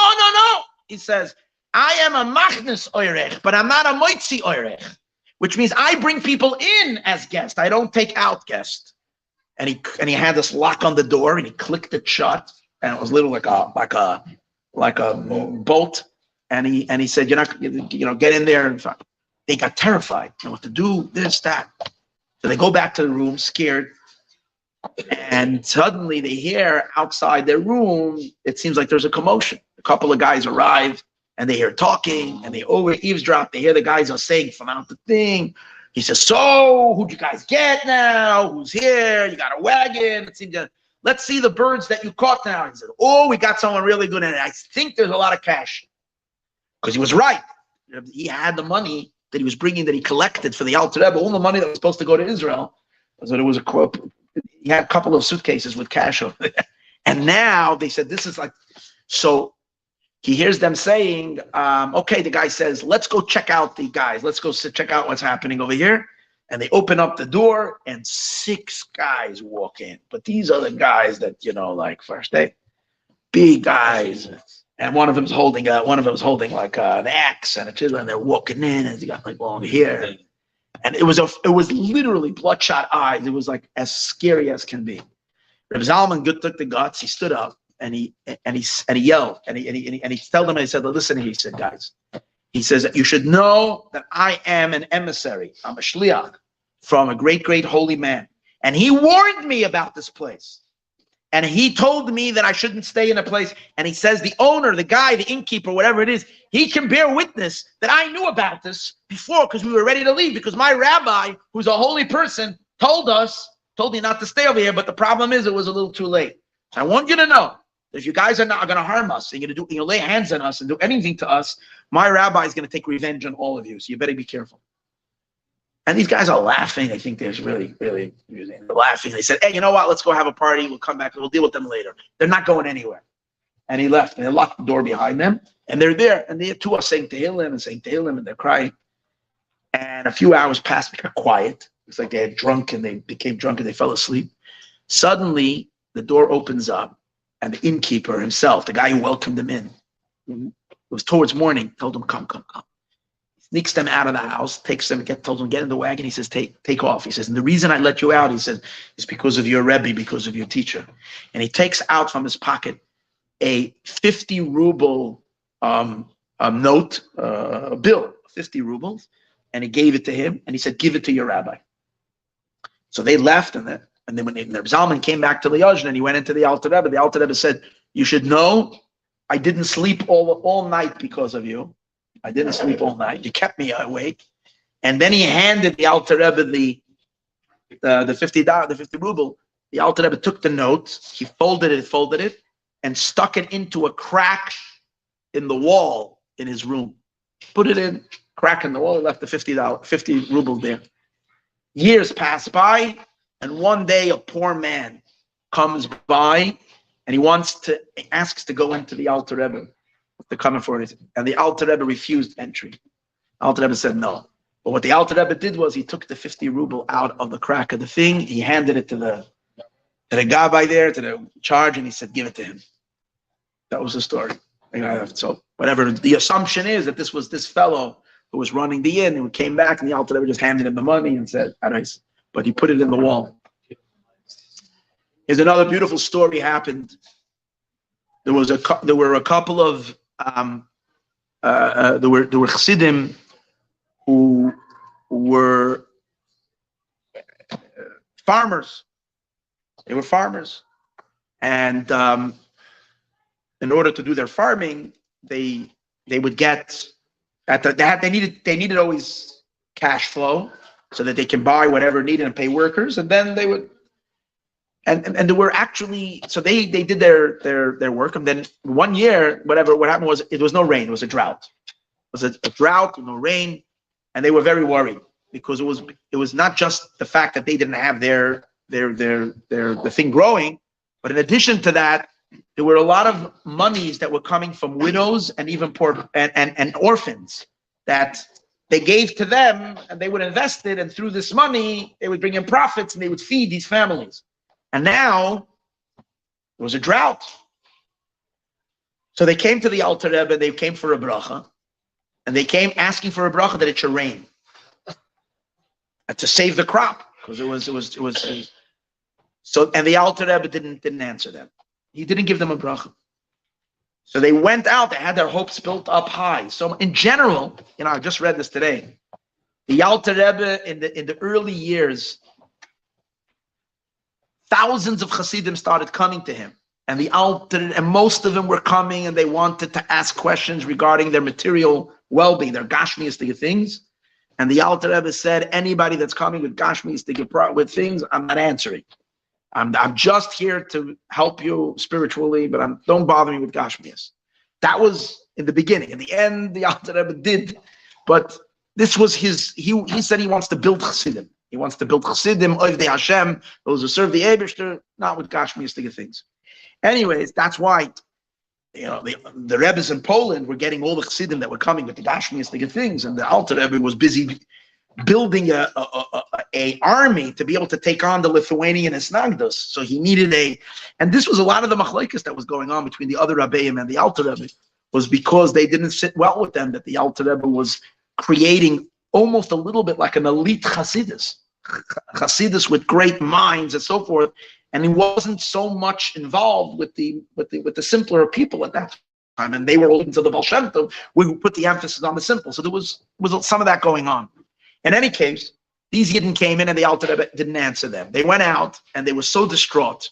At that time, the Alter Rebbe's grandson, the Tzemach Tzedek, was sitting there together with Rabbi Isaac of Hamla, who was the Chassid, the great Chassid, and the third Chassid. They were sitting there. They were learning. Tzemach Tzedek noticed that they were very, very, very sad. Because most people would come out of Yechidus and you could see their face radiating. And these Chassidim came out and they were very, very down. So the Tzemach Tzedek asked them what happened. So they said to the Tzemach Tzedek that the Alter Rebbe didn't give them the bracha, and they needed a bracha so much, and this was their last hope. They were hoping that the Rebbe would be able to help them, and he didn't. So the Tzemach Tzedek calls the Mesharis, the Alter Rebbe's attendant that was there, and he said to him as follows: listen here, I want you to go into my grandfather, to the Alter Rebbe, and you're going to tell him word for word what I am telling you. And he says, and don't try to wiggle your way out from what I'm telling you, because if you don't follow what I am telling you, we're a bezdin over here, and we are putting you in nidui. We're putting you in cherev. If you don't listen to us, you're going to be excommunicated right now. So you go into my grandfather and tell him these words. Tell him like this: Oy mekan helfen ayid begashmi is. If you're able to help a Jew in his physical situation, im helft dem nicht, is doch das achzorius. If you're able to help a yid begashmi and you don't help him, that's cruel. And if you're not able to help him, oy bekent nicht helfen, mit was far arech, if you can't help, with what kind of right did you take upon yourself the title of Rosh B'nai Yisrael? With which right did you take upon yourself the title of being the leader of the Jewish people? This guy was terrified. He's going to go into the Alter Rebbe and tell him, if you can help them, you don't help them, you're cruel. And if not, like, who gives you a right? But he was cornered because the Tzemach Tzedek forced him. So he went into the Alter Rebbe and he said to the Alter Rebbe, I am only going to say what I am saying now because I absolutely have no choice. They pulled one on me. They put me in cherem if I don't tell you this, but this is what I was told to tell you. And he told the Alter Rebbe exactly the words that he was told. And the Alter Rebbe hears. The Alter Rebbe puts his hand on the table, and he puts his face on his hands, and he sat like that for like a few seconds, half a minute, whatever it was. And suddenly the clouds, the whole place started. The clouds were rolling in. It was a sunny time. There was never clouds there for who knows how long. Suddenly clouds are rolling in. And the Alter Rebbe picks his head up, stands there for a little while, then he puts his head back down, and it starts dripping. Rain just dripping. And the third time, the Alter Rebbe puts his hand again on his head, a third time, and it started raining. And it rained for 3 days nonstop, pouring and pouring and pouring. So then the Tzemach Tzedek said that the geschmackheit of the story is this part. The fact that the Alter Rebbe brought rain, right? The other part, the real beautiful part of the story is this part. The Tzemach Tzedek said, why did he do what he did? He said, because the Gemara says in Masechtas Tainis, Daf Chav Daled, it talks about different rabbis who were dealing with the fact that when it wasn't raining. One of them was Rav Papa. Rav Papa once decreed a fast because there was no rain. And his fast didn't work. The rain didn't come. They fasted, it didn't work. Rav Papa was feeling very down that he made a fast and it didn't work. And it chosh libe, his heart, he felt simply weak. Weak from the fasting, plus weak from the fact that he was rejected. So he went and he cooked himself up some oatmeal. Daisa. Daisa is a type of oatmeal. And the Rav Papa goes and he takes a spoon of the oatmeal and he eats something. Reb Nachman, and he's sitting there and he's upset. Reb Nachman is sitting next to Rav Papa. And Reb Nachman says to him, you know what? Why don't you take another, maybe if you eat more oatmeal, maybe another spoon of oatmeal, it will rain. And Rav Papa got very offended because he was basically was saying okay, we have a fast, didn't rain. You couldn't get rain with you. So why are you eating oatmeal now? It's not going to help. That's what he said to him. When Rav Papa felt really bad afterwards, when he told him you should eat another thing of oatmeal, and maybe it will rain, that's when it started raining. That's what the Gemara says. So the Tzemach Tzedek says a weird story. Why the Chachamim are chapening one with the other? They're offending each other. What's going on? What's the story? He says like this. Rav Papa was the Tzaddik Hador. Rav Papa was, at that time, he was the holy Tzaddik. He was the leader of the generation. Sometimes the Tzaddik Hador is on a level that he's above the world. He's higher than the world. And if he's above the world, the matters of the world don't affect him. And in that sense, he can't affect things in the world because he's floating above it. Therefore, these words that it's Tzemach Tzedek, you have to give him a little bit of a chepe. You gotta give him a little poke, and through poking him, you pull him down. You cause him to descend back into the world, and once he's in the world, he can bring them. That's what happened. Reb Nachman poked Rav Papa just to give him a shtech a little bit, and that pulled him back down. And he said, this was basically what happened over here. The Alter Rebbe was wherever he was. And the Tzemach Tzedek, being the Tzemach Tzedek, was able to poke his grandfather enough to bring him down. And here's another story that I want to share. It's an exceptional story. It's probably the crown jewel for me of all the stories I told tonight. I love this story. Last Melaveh Malkah we had was the Melaveh Malkah of the Baruch of Mezuzah. And Rabbi Baruch Mezuzah was the grandson of the Baal Shem Tov, and as we know, the Alter Rebbe and him, these are the giants of the giants. They had a lot of sichsuchim between them. They were not on best terms, especially in the latter part of their lives. And the Alter Rebbe had a lot of pain from the fact that Rabbi Baruch was being, so much so, just to understand what this machlokes was all about. Rabbi Baruch, once when the Alter Rebbe was arguing with Rabbi Baruch, whatever it was, the Alter Rebbe had one of his Hasidim next to him, and this Chassid wanted to stand up for the Alter Rebbe and mix in and say something to defend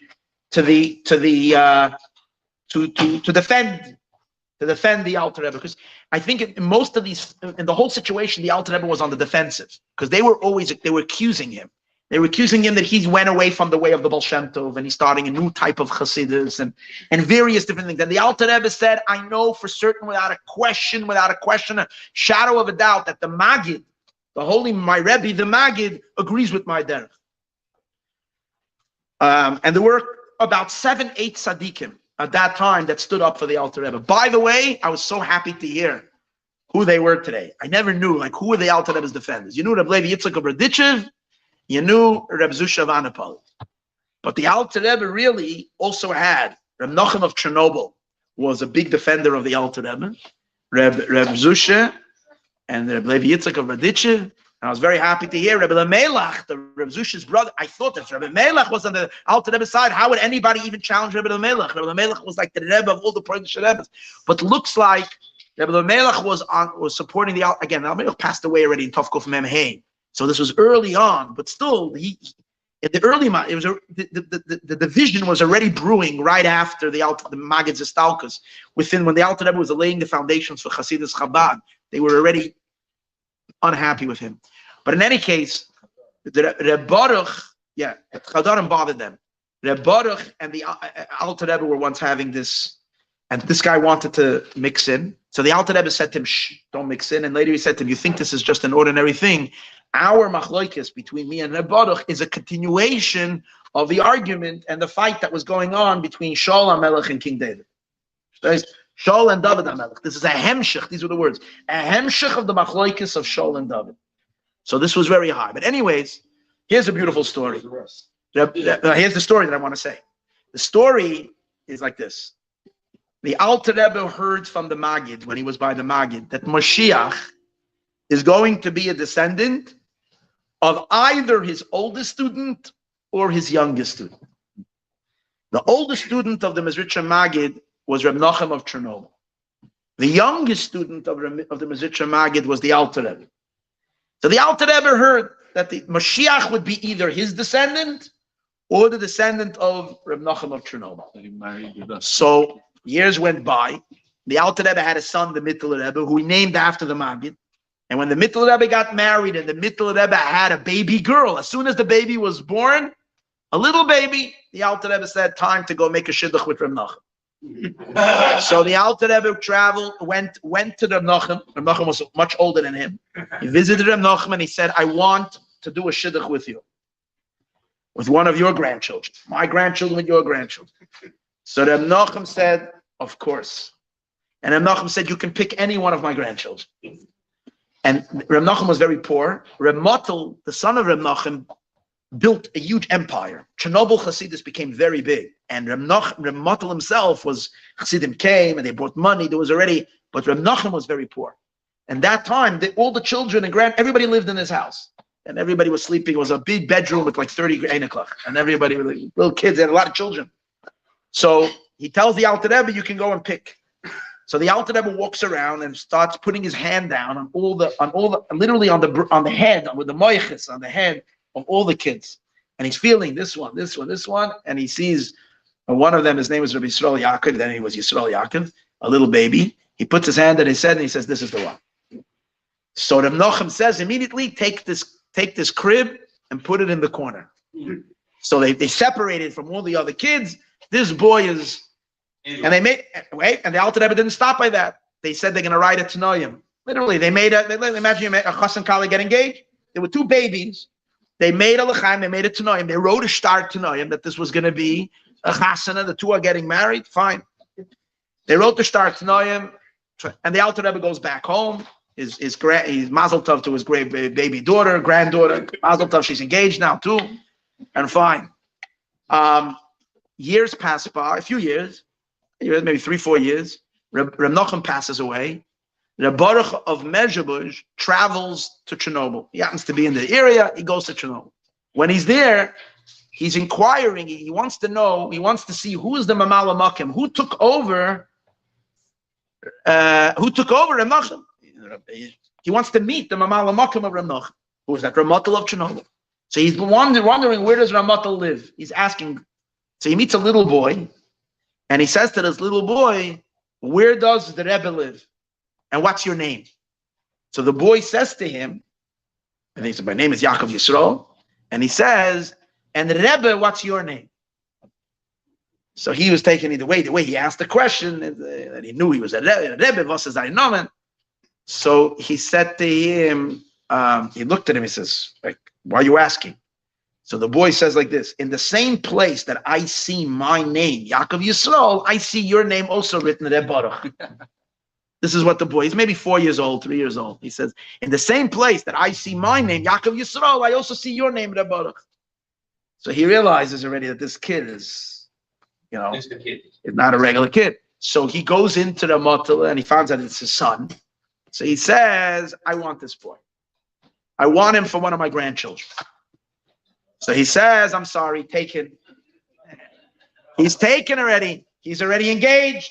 He says that Schneur, the Alter Rebbe was here, and he picked already this boy to be his grandson. And he didn't get along with the Alter Rebbe. So he says, he tells Ramatal, Reb Baruch was a very feisty man. He didn't mess with him. And Reb Baruch said to him, to the Ramatal of Chernobyl, "I want you to drop the shidduch. I want you to cancel the shidduch, and I want you to give him to me." So Ramatal said, "A shidduch that my father made, I'm not going to annul." So he said, Reb Baruch was not going to want to take no for an answer. He says, "So you're going to go to your father's oil, go to your father's gravesite, and tell your father that the grandson of the Baal Shem Tov is here. The grandson of the Baal Shem Tov, Reb Baruch, is here and is demanding that we cancel the shidduch with the Einakol and we mishadach with him, do the shidduch with him." Ramatal obeyed. He went to his father and he said, by the oil, he said over there that the Reb Baruch is demanding that we drop the shidduch and we make it with him. The Tzadikim, they communicated, no problem. So he comes back. Ramatal comes back to Reb Baruch. Reb Baruch was waiting. He comes back to him and he says, "Reb Baruch, listen here. My father said, no way, Jose, we're not cutting the shidduch." He says, "You should know, my father said, Reb Baruch is takenayla ma'od. Reb Baruch is very high. Oh, but the Rav, the Alter Rebbe, he says, the Alter Rebbe is le'elam in kol berchasa. He's higher than all in Kaddish we say this, le'ela, and le'elam in kol berchasa. Berchasa is Baruch. That the Alter Rebbe is le'elam in kol berchasa." So the shidduch, and anyways, this was the story. In the end, Taka, there was the Mikla Rebbe's daughter got married with him. And wait, so this is the story, an old story, but here's a part of the story that gets really gishmak. There was a Yid, his name was Reb Asher Sesankin. Reb Asher Sesankin was a chassid. Recently, he was in Russia and he met a chassid named Reb Itcha Masmid. And he said to Reb Itcha Masmid, was the great chassidim of the Rebbe Rashab, then of the Friediger Rebbe. He said to Reb Itcha Masmid that based on his understanding of the Rambam, this is Reb Asher Sesankin, says, "I am reading the Rambam, where the Rambam describes the qualities of Mashiach, and it comes out to me that the Friediger Rebbe, not even talking about our Rebbe, the Friediger Rebbe meets the characteristics of the Rambam, Yamid Melech, and he's going to fight for the spreading of Yiddishkeit, and everything, and therefore he says, do you realize what's going on? We have to start spreading the word. The Friediger Rebbe is Mashiach. There's no question over here." This is what he says to Reb Itcha Masmid. So Reb Itcha Masmid says to him, "Oh, I have a story about this. I have a very good story, but I'm not going to tell you the story now." So he didn't tell him the story then. This was they met in Kharkov and Tafresh Peichasi. He says, "I'm not going to tell you the story now." A while later, there was some Fabranian or whatever. It was towards morning, and Rabbi Asher's son came together to Rabbi Yeshua Korf. The Korf, maybe they cornered the Itcha Masmid and they say, spill the beans, tell us the story. So at that point, he related. He said as follows: he was by a Fabrengen of the Friediger Rebbe. He was by a Fabrengen by the Friediger Rebbe, and it was Simchas Torah, was Purim, and he drank mashke. Itcha Masmid drank, and he was a little high, and he remembered this story. So he just tells the Friediger Rebbe, "Ich hab a Meise, ich will erzählen a Meise. I want to tell a story." So the Friediger Rebbe said to him, "Ich darf nicht hören deine Meises." I don't have to hear your stories. Friediger Rebbe dismissed him. He was a very great chassid. "Ich darf nicht deine Meise. I don't have to hear your stories." All right. And the night carries on. It's an hour or so later. He drank a little more. He tells the Friediger Rebbe, "I have a story, and this story is Nageya Dir. It's Nageya the Rebbe." He says, "Nageya the Rebbe. This is we're referring to you. This is." So the Friediger Rebbe said, "The stories was in a Nageya to mir. The Meises was in a Nageya to mir veisach alein. The stories that are Nageya to me, that relate to me, I know on my own." All right. Hours went by. Itcha Masmid gets out of his thing. He's kind of getting back to normalcy, and the Fabrengen is winding down. And at that moment, the Friediger Rebbe turns to him and he says, "Nu Itcha, you had a story to tell. Why don't you tell your story?" He said, "Oy Rebbe, jetzt kann ich schon nicht erzählen. Now I can't say it." Whatever. But wait, why did he want it? What does he mean that this story is negated to you? Because the Friediger Rebbe is an anacle from this marriage, from the marriage of the Chekasser marrying this. Like he was trying to say that I mean this story to you because you should know there was the two families who unified together and it was going to be. And he was trying to hint to the Friediger Rebbe that Chassidim are basically saying you're the one. This is a story. But according to, in the end, he did wait. Not at that point. Some say again, as the story is reported, that the Friediger Rebbe said to him something else. He said, "Jetzt ist nicht die Zeit of them. Now is not the time of the story to tell me the story." At the end of the Fabrengen, the Friediger Rebbe's son-in-law, our Rebbe, this is still way before his marriage. This was still when he was and the Friediger Rebbe was in Moscow. This is before the Rebbe. The Rebbe walked in. He was already drehing sich there. Maybe he was engaged. I think he was engaged already, but he didn't get. So the Friediger Rebbe said, "Jetzt verzel. Now you should tell the story." That's the story. This Yid, I forgot his name. I actually have it written down over here. What? This story. The story of Reb Baruch with the Shidduch.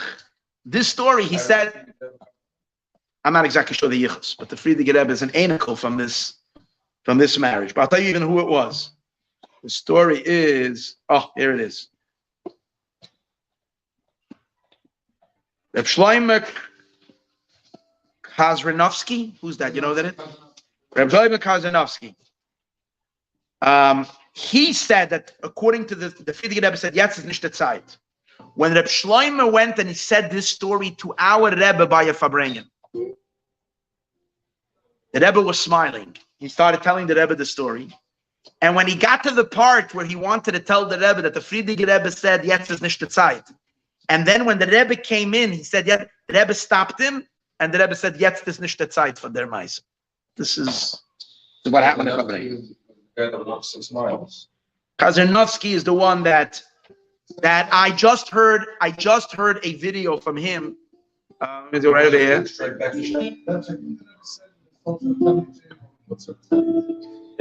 This is Rabbi Kazarnovsky.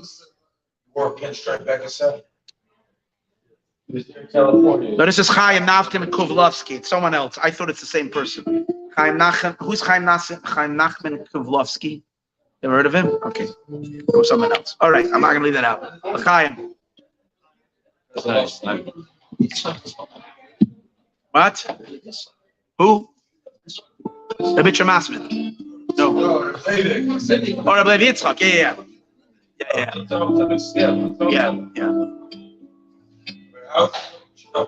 I'm not exactly sure because they got married. I don't know from the Chekasser. Chekasser did another shidduch with their family. The Tzemach Tzedek is a brother-in-law with the Chikasa. Yeah.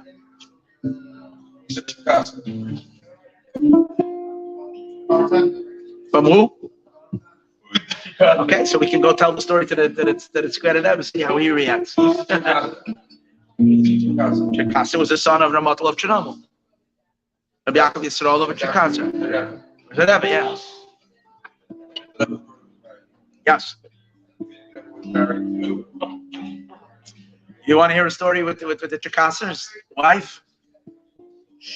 That she one time. This is a crazy story. She was the daughter of the Mittler Rebbe, and she was married to the son of the Ramatul of Chernobyl. From time she lived by the Chernobyler. She lived by her father-in-law. She lived with her husband. The Chikasa lived over there. One time she went back. She went to visit her parents. She went to visit the Mittler Rebbe. She went back. And their Ramatul of Chernobyl called her in before she left. Or she went to say goodbye to her. And he told her as follows: tell your father that he should please send me back the chassid that he stole from me. He should send me back the chassid. And if he doesn't, then I'm telling you that you don't have to come back anymore. In other words, the Ramatul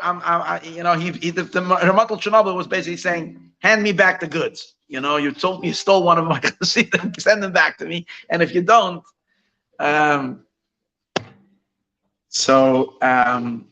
she came and she told her father. She told her father what her Schneur said.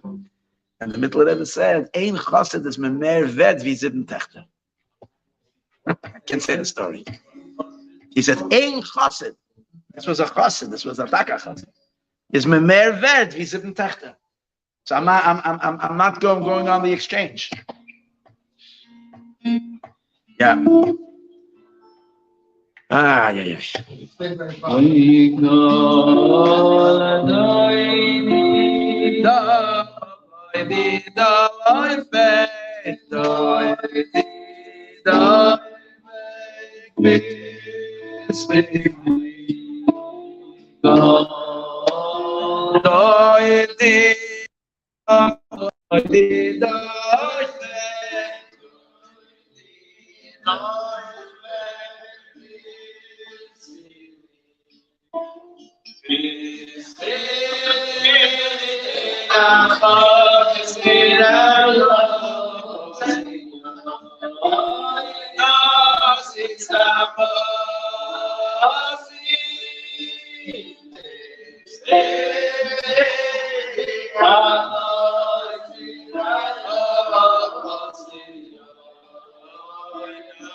Yeah.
The Rashab, the fifth Chabad Rebbe, related that the Baal Shem Tov said before the Alter Rebbe was born that a neshama is coming down into the world who is going to take responsibility for the Jewish people until Mashiach comes.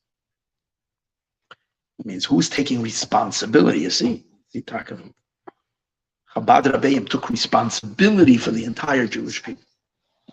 And the neshama kumt of the Welt is going to take achrayus on all the Jewish people. The Mezritcher Magid, a few hours before his passing, the Alter Rebbe's Rebbe.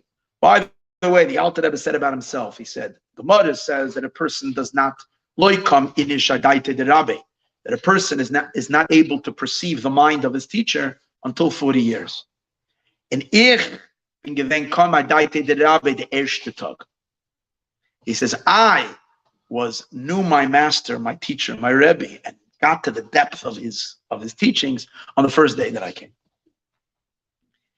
In any case, the Alter Rebbe, the Maggid said to the Alter Rebbe hours before the Maggid passed away. He used to call him Zalman. That's how he called him in an affectionate way. He said, Zalman you. The exact words. He says, Du bleibst da allein. You're staying here alone. And ich will send du da raus zu schleppen von alle deine Tzaras. And I am going to see to pull you out of all your troubles. Weil noch dir will ich sich beemes benken. Because for you I will truly miss. He's a neshama going up to heaven. He says, but you, Zalman, you, my student, you I'm truly going to miss. Therefore, I'm always going to stand by you. And if you're in trouble, whatever situation, I'm going to be there for you. And the life was really, the Alter Rebbe stood alone. His entire life, he was alone. He was alone. He knew what he needed to do. He knew his mission. He was clear on his mission. He had no doubts. But he stood alone. And he had to fight like his battle. And from all sides, the amount of pain that he had, it's unbearable. If you really read the story, you see what he went through. But at the same time, he's the Alter Rebbe. So, two students of the Mezuzah Maggid, Reb Shmelke of Nicholasburg, and Reb Pinchas. Huh? Who were the seven that had his back? I don't remember all of them. He didn't bring. He just brought like 4 or 5, and then he says it were like 6 or 7. The Reb Shmelke of Nicholasburg and Reb Pinchas the Baal Hafla, these were 2 brothers who, in the Lumdisha world, in the yeshiva world, their svarim are like genius, Shabbat genius. They were great students of the Maggid. They came from. They later went to Germany, became big Rebbe. They never became Hasidic Rebbes. They were Rabbanim.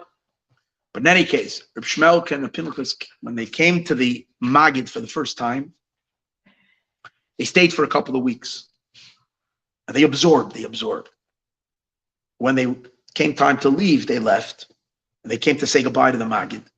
And the Maggid asked them, did you learn something? Did you pick something up over here? They said, of course.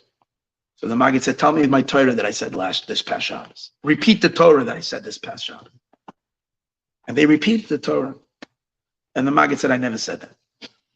So they were like very, very distraught. They figured, okay.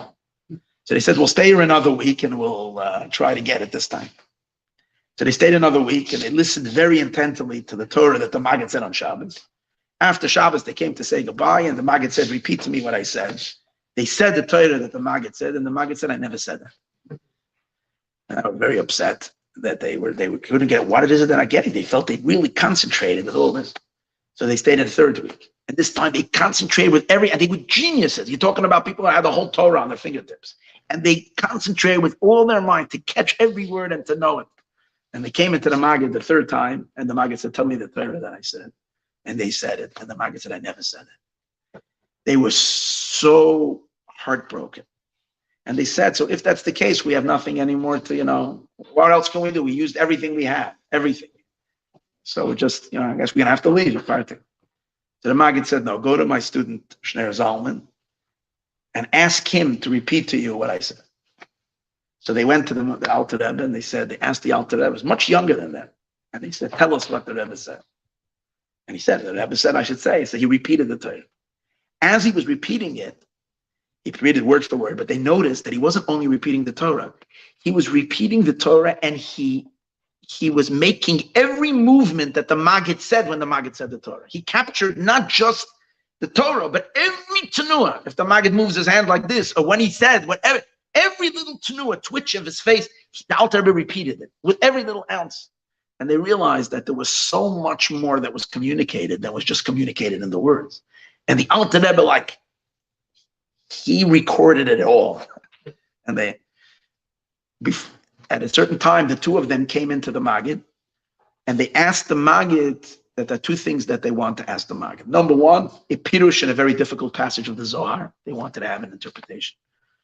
And the second thing they're asking is that the Maggid should reveal to them the mohus, the substance of his student, of this young man Zalman. They wanted to know what's the substance of his neshama. Who is he? What's his story, basically? What can you say to someone, like, what's he all about? So the Maggid answered them the Zohar. And then he said, but the second thing that you want to know, the substance of my student Zalman, he says, that's much harder than the Zohar. That I can't tell you. That's a secret. He didn't tell him. Ramichal is Lotchever, who is one of the great students of the Baal Shem Tov. He was a colleague of the Maggid. Once was going home from the mikveh Erev Shabbos. He was leaving the mikveh Erev Shabbos, traveled to the mikveh, and then he was on his way home. And on his way home after Shabbos, and Tzadikim Erev Shabbos after the mikveh, he sat down on a bench, and he stood and he sat for a while. And he was deep in thought, in a very deep concentration for a while. And he stood up and he continued, he went home. That night, when he sat with the Chassidim, he said Torah. But he said Torah like he never said before. He was saying a long Torah, in which he was explaining things in a very explained way, which usually Rabbi Michal would say short Torahs, like was the style of the other Rebbe. He said a very long Torah. And the Chassidim were wondering, because it sounded like Chabad Torah. It was teachings like Chabad. It wasn't the style of... And they were wondering, did Michal now suddenly switch his style? Because the Chabad version was beginning to become known, that there's a rabbi in Russia who's teaching Hasidus. And by the way, the Alter Rebbe said like this: the reason why I teach Hasidus different than all my other colleagues is because they all received from the Maggid with clothing, with levushim, with garments. That means the Maggid's Torah was given to them with garments. I was the chavrusa of Rebbe Avram, the son of the Malach, the son of the Rebbe Avram Malach. Remember, I mentioned him at the beginning. Was the son of the Maggid. I was his study partner. So the Maggid would say Hasidus for us two together. And to a son you give without levushim, and to a son, your own son, you teach without garments. So I received the Maggid's Torah raw, without garments, and that's why I teach Hasidus without garments, which means it means that he's teaching the Hasidus, like if you look in other Svarim, it's the deeper in Yanim are all melubish, they're hidden. The Alter Rebbe is like pouring pure Getlachkeit, pure godliness. But in any case, back to this thing, that night Ramichal said Chabad Torah. And they thought maybe change the style, but then Shabbos day, he went back to his old style, and Shalshudas. And a few days later, he told his Chassidim, he said, the reason I said Friday night, I know you're wondering, I said Torah, Chabad Torah, because when I was on the way home from the mikveh, I suddenly heard that in Shemayim, they're chazering a Torah, they're repeating in heaven, they're repeating a Torah of Reb Schneur Zalman. So I stopped to listen because they were in heaven, they were giving over the Maimer. We think we learned the Maimer down here. They're teaching the Maimer in heaven. The Alter Rebbe's Maimer is being said in heaven. And a Michal sat on the bench, listened to the whole Maimer. And that night, that Shabbos, that Friday night, he repeated the Torah that he heard on the way home from the mikveh, which was the Alter Rebbe's Torah. He repeated it to Chassid. Now, the story goes, since we're talking about Ramichal, that the Ramichal of Zlotchev was a student of the Baal Shem Tov. The Alter Rebbe, but the main Rebbe after the Baal Shem Tov was the Maggid. But there were a few students that were Rebbes on their own, but the main headquarters was the Maggid. And the Alter Rebbe would go to the Maggid. One time, when it happened was like this, when Alter Rebbe was by the Maggid, he saw that Ramichal came for Shabbos. Ramichal was Lotchev, a friend of the Maggid, not a student, came for Shabbos. And when Ramichal set up his own court, and he had all of his Chassidim come along with him, and he made his own tish, his own, gathering, and Ramichal said Torah. The Maggid went to hear Torah from Ramichal. The Maggid went to listen when Ramichal said Torah. He went to hear what Ramichal was saying. Ramichal did not come to hear Torah from the Maggid. So the Alter Rebbe was very bothered. And the Alter Rebbe thought to himself, if my teacher is going to hear Torah from the Ramichal, and Ramichal is not coming to hear Torah from the Maggid, is the sign that what? That Ramichal must be on a much higher level than the Maggid. So, and it bothered him because the Alter Rebbe wanted to learn from the best. So it bothered him. And it was bothering him the entire Shabbos. He couldn't make peace with it. But Matzah Shabbos, he decided he has to go to the Maggid. He has to ask his Rebbe, the Maggid, what's going on? The Maggid used to have one of his students guarding his door every night, and they had a rotation. It's a famous thing. They had different students would get the privilege to stand outside the Maggid's room. So that night, one time I saw the story. It was, I think, Rabbi and Kalina that was outside on that day. Another time, this time when I read the story, it says it was the Volta. One of the Alter Rebbe had a friend, a genius of geniuses, a very great man who sadly fell down and he became a drunkard. But he was he was like an awesome. He was one of the students. He was the one standing guard. So the Alter Rebbe said to him, I must go into the Rebbe. He said, the Rebbe said, no one is coming in tonight. He said, but I must go in. He said, you can't go in. I'm not letting you in. He said, but I must go in. It's something to get in. He said, I don't let you in. Sorry, I can't. The Rebbe said no. But he said, I can give you advice. He says, at midnight, the doors of the Maggid's room open up. The doors open. Why? Because it's in heaven, it says that the gates of Gan Eden are open at midnight. How did the Gan Eden open up at midnight? So therefore the Maggid, because down here he's the same like it is up there. So that's why his gates are open. So if you want to go in on your own risk, once the gates are open, you can do that. So the Alter Rebbe gathered the courage to go into the Maggid when no one would dare go into him. After midnight, this door was open, he went in. He says, when I came into the Maggid, I saw on his face all the partsufim that there are in Atzilus, all the configurations of Atzilus, I saw shining on the Maggid's face. You have to be the Alter Rebbe to be able to see it. I saw the parts of Ze'er Anpin. I saw the parts of Higher and Erech Anpin, and the Alter Rebbe listed like everything he saw on the Maggid's face. And when he realized that, he said, I realized that doesn't get higher than the Maggid. I realized that. But I still felt, and therefore my question was answered. But I still felt I want to ask the Maggid, how come he goes to hear Rav Michel's Torah? Maybe Rav Michel is even higher. That's what he's. So he asked the Maggid, and the Maggid said to him, a spiritual concept. The Maggid said to him that there's two types of zivugim, two types of intimacies that create souls. There's something called zivug gufni, a physical union, and there's something called zivug neshikin. It's a zivug that comes from kissing. He says, and the souls that come from a zivug neshikin have more of a spiritual side, have a certain a ruchni element to them. And souls that come from zivug gufni have more of the etzem, but less of this ruchni. And because Rav Michel's neshama comes from the zivug neshikin, so he has a certain yisra in his Torah that is very, very lofty and very spiritual. That's what I want to hear. But the essence, however, of the Baal Shem Tov's teachings, and the essence of it is by me, is by the Maggid. In any case, so you have the Tzadikim, you have the way. Back to what I wanted to say, we're in a Mendel of Vitebsk, because I'm drawing right now. We're going to do what the other Talmidim said about the Alter Rebbe. When Remendel of Vitebsk, remember we mentioned earlier, was the Alter Rebbe's Rebbe for a few years, and he went up to Eretz Yisrael. He went up to Israel. When he was on his way up to Israel, the Alter Rebbe joined him, and on the way, they took a detour and they decided to stop with the Toldus Yaakov Yosef.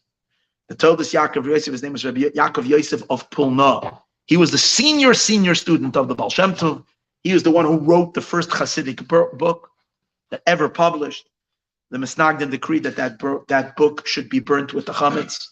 They actually were burning it. There was public burnings where they were burning that book. The book, but this was the first Hasidic work that was ever written. Anyways, the Remendel of Vitebsk went to visit him. When he came to him, the Toldus was very old then. The Toldus Yaakov Yosef says to him, do you remember the Maggid, your Rebbe, the Maggid, that he told you a story in which in that story you have your whole life? He says, yeah. The Maggid told Remendel of Vitebsk a story, which that story would be his story for his life. And he says, and you came to me, did you see in that story that you would come visit me? He says, yeah, that's why I'm here. That's why I'm here on the way to Eretz Yisrael. Then the Rabbi Yaakov Yosef of Polnoa says to the Tolis, he says, in wie is the younger man was sein Lichtigkeit, Lichtigkeit, sein Yediyah in Torah, his knowledge in Torah, his light of Torah will go from one end of the world to the other end of the world. Where is that young man? Because I guess that too was Merumez and what the Maggid said, that there would be a young man whose light of Torah would go from one end of the world. So he said at a dog. So the Toldus was very old, and his eyelashes were like hanging down. He lifted his eyelashes and he took a look at the Alter Rebbe. That was like he wanted to see the younger man that was going to be the light of his Torah will go from one end of the world to the other end of the world. That's why we learn it over here, at the other end of the world. I wanted to share. Let's share. Let me unpack all my stories here, because the evening is winding down. Yes. Does Hashem dance in heaven? Hashem dance? Hashem is always dancing, of course, with the Hasidim. In the other places, they're not dancing, but with the Hasidim. Yeah. I just don't Yeah, know. do it. I don't know very Wait 1 second here. Still do it.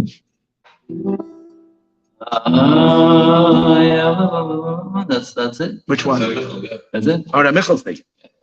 I just heard that Shah saying when he started by the Shah Brothers with the Rebbe.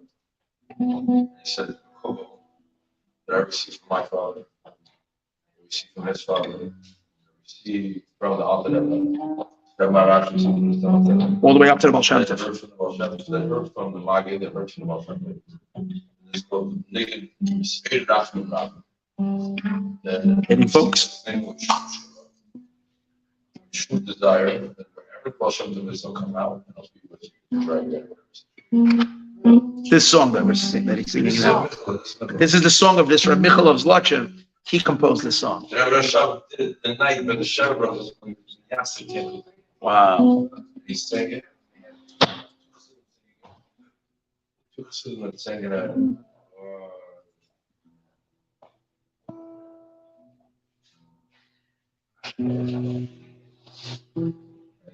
Tears rolling under the shoulders. Wow. I don't know very well. Let's get to it. You have a favorite? Yes. Dedicate song to my mom and my aunt. Yes. Okay, to your mom.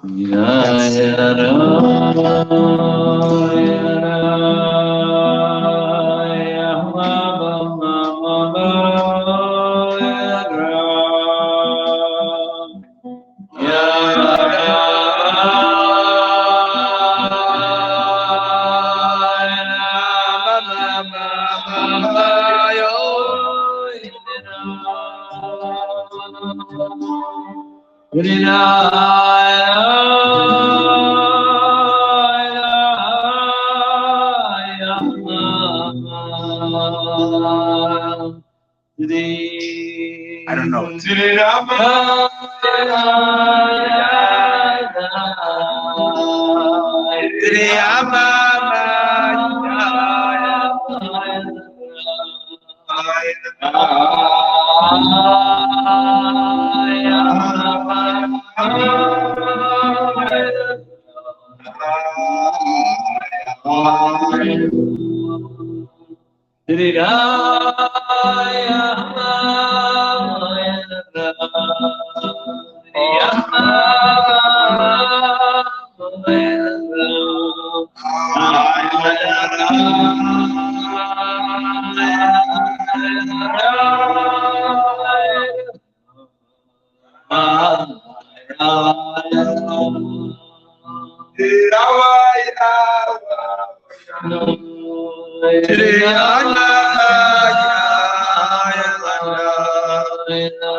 The Baal Shem Tov once said, or the Alter Rebbe once said, yeah, the Baal Shem Tov, but the Alter Rebbe said that when Mashiach will come, all the Yidden, every single Jew will be on the level of Revelvel of Zhitomer. All Jews will be on the level of Revelvel, Reb Zev Wolf of Zhitomer. And Revelvel is going to be on the level of the Baal Shem Tov. When the Baal Shem Tov is going to be on a level, Lav Kol Moiches Avolda, that minds can't handle the level of where the Baal Shem Tov is going to be. Have to be a Mashiach. Just think why Punkt Reb Zev Wolf of Zhitomer. That was the Alter Rebbe's. It looks like a big oihid, a big fan, if you can say, of Reb Wolf of Zhitomer. Reb Velvel. Anyways, we did a Melaveh Malkah Reb Velvel of Zhitomer. Then I didn't tell the story, so I have to tell it now.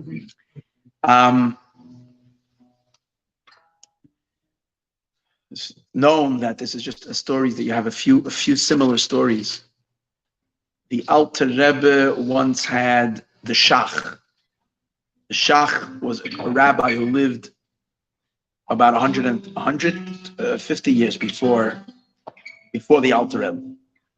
And the Shach came to him. He's most of the Shulchan Aruch, Halacha. He's a great halachic posek.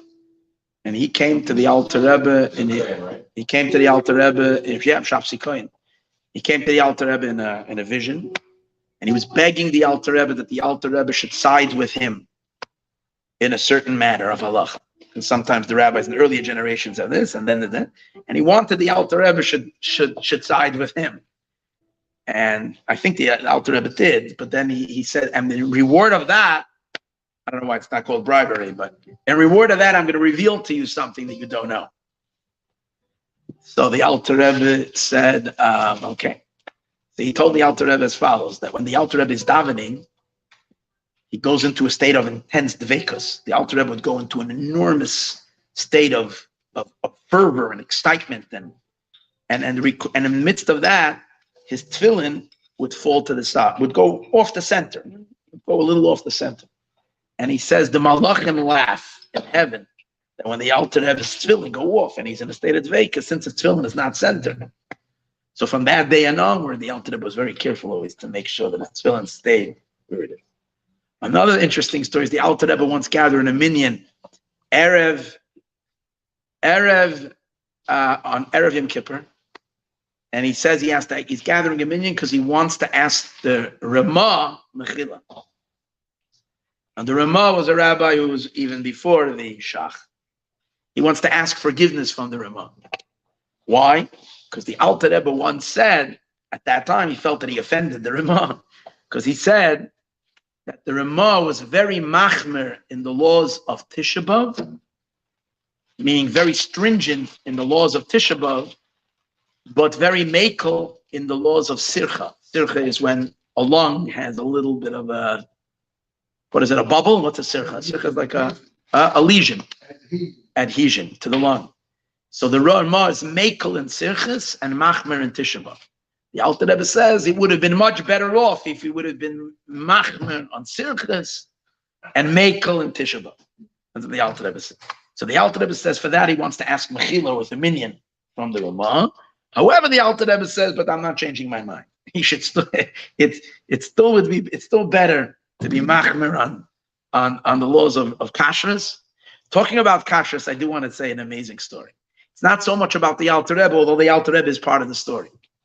The Mendel of Futterfatz was a chassid who even came to Los Angeles. He was very special. He was arrested and he was in Siberia for 10 years. He was a holy Jew. I mean, a chassid out there. Incredible man. Anyways, Mendel, when he was during the time that he was in Siberia, there was a time that he couldn't get any food, any kosher food. And he was literally starving. And it was reaching a point where it was literally a threat to his life. And it was he needed to eat. And he was almost gonna give in and take something. But he remembered that when the Alter Rebbe was in jail, they tried to force feed him treif for food. And the Alter Rebbe wouldn't eat because it was treif. In the end, it was a whole story. They would smuggle him. They brought him. I'm sorry. They arranged they should bring him kosher food. They allowed it in the end. And they smuggled in notes. The Alter Rebbe would communicate with the Hasidim through hidden notes, which they put in the food. But when the Alter Rebbe was in jail, that's a whole story. He was arrested and he was in jail, a whole crazy story. In any case, but during that time, the Alter Rebbe was in jail. They wanted him to eat. He didn't want to eat. And they tried force feeding him and they couldn't. And as strong as these guys were, they couldn't get him. And they said, so then they came up with a plan. They told the Alter Rebbe that they told him according to Torah that he's wrong. Because he said, if you don't eat, you're going to cause yourself to die. And we know that if someone commits suicide, he doesn't have a portion in the world to come. I mean, committing suicide is considered a very high sin. So they basically said, you're going to forfeit your entire portion of the world to come if you're not eating. And the Alter Rebbe said, I don't care about my world to come. I'm not going to eat something that is against God's will. I'm not, world to come. It's a mitzvah. I'm not. Anyway, so he remembered that.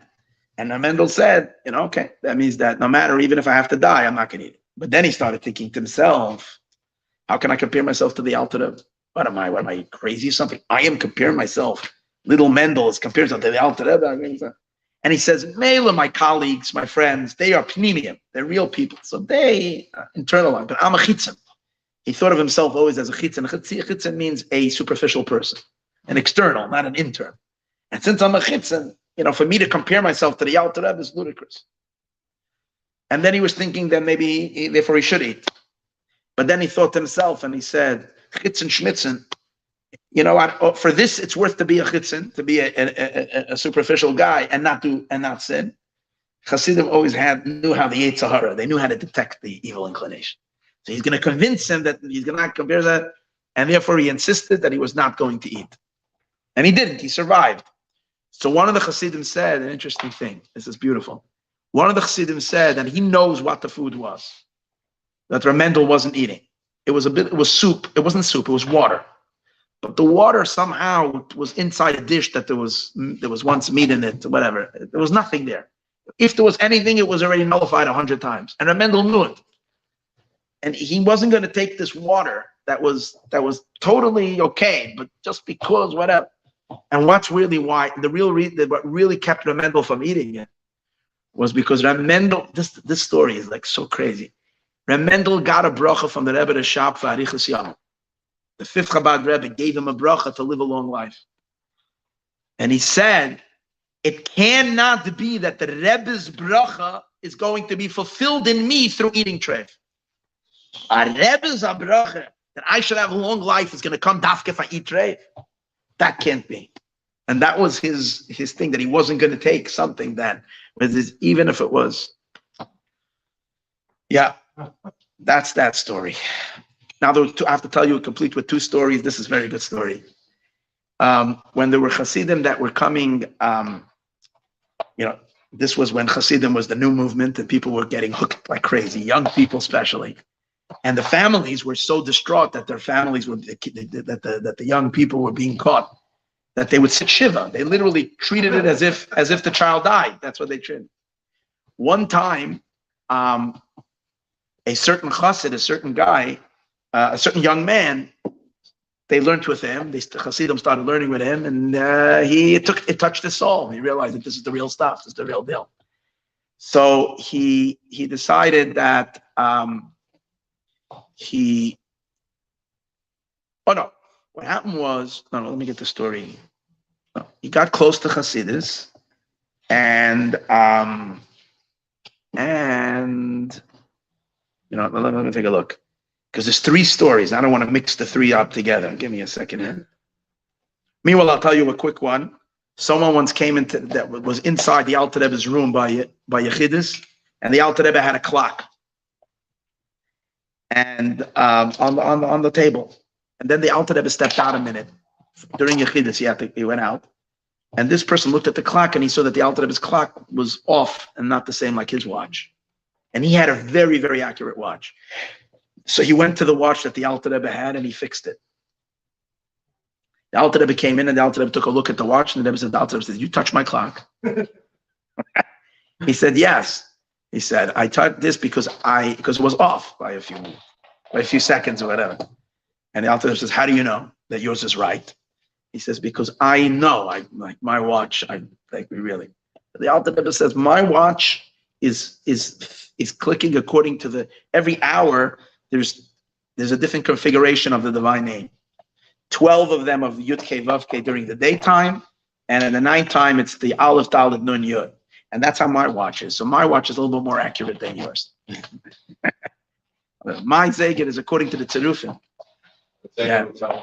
Yeah, better not to touch my watch." In any case, the other story that I wanted to tell you was this is such a cool story. Hold on. Oh, no, not this one. Oh, this is another good, interesting story. There was a chassid that would come into the Alter Rebbe, and every time he would be by Yechidus, he would ask for a bracha that he should see the Rebbe again. He should come next to see the Rebbe again, and the Rebbe would give him a bracha every time. He asked for a blessing. I should get to see you again and come again next. One time he came into the Alter Rebbe and he asked for a bracha that he should be able to see him again. He should come, and the Alter Rebbe didn't give. So he begged, and the Alter Rebbe didn't give. He tried, and he basically cried. He said, "The Rebbe, I really want to come." So finally, the Alter Rebbe gave him the bracha that he should see him again. He was so happy. He went outside, and he was delighted. And then when he was out, he suddenly realized that he forgot something. So he went back quickly into the room to pick up whatever it was that he forgot. And then he came out, and he realized what happened. That he had just gone back in. He passed away. He knew already. He knew that he wasn't going to see him again, but the Alter Rebbe finally gave him the blessing, and he had forgotten something, went right back in. That was it. The other story over here that I want to tell you is this one.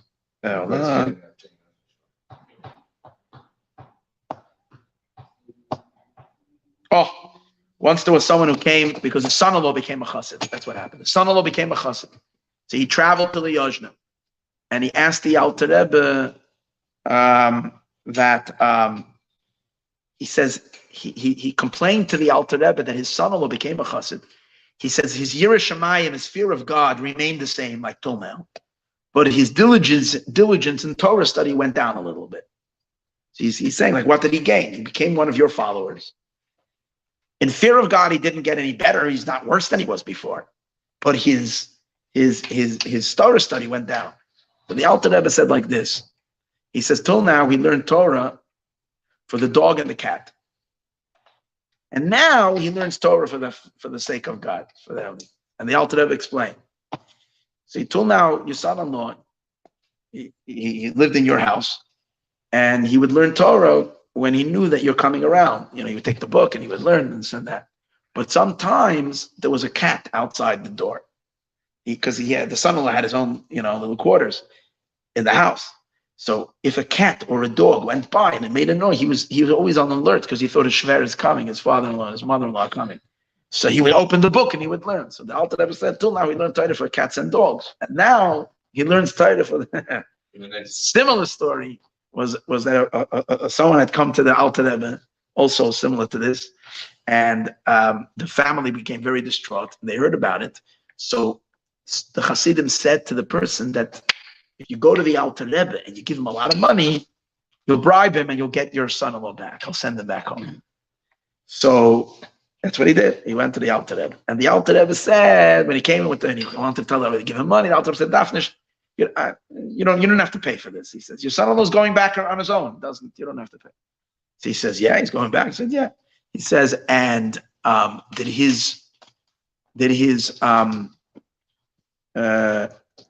he ask him?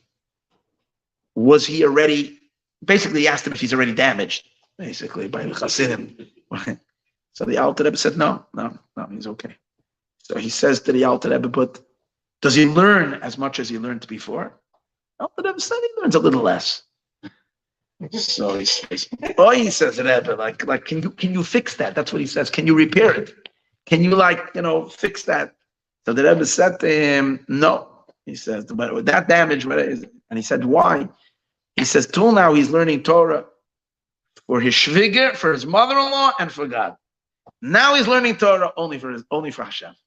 and when you learn for God, he says, God is happy even with a little less. Because to impress his mother-in-law, he was learning Torah. But now he's learning for the Eibishter. And Chassidus puts you in touch with truth, with the Eibishter, with God. One more story of Chassidim, of a Chassid. There was once a young man who was exposed to Chassidus, but he wasn't going to go. He was scared to go. He didn't go to the Rebbe, but in his own class he was learning. The family started caught on that he's learning Chassidus. They started giving him a very hard time. And because they gave him a hard time, he ran away and he ran to Liadi.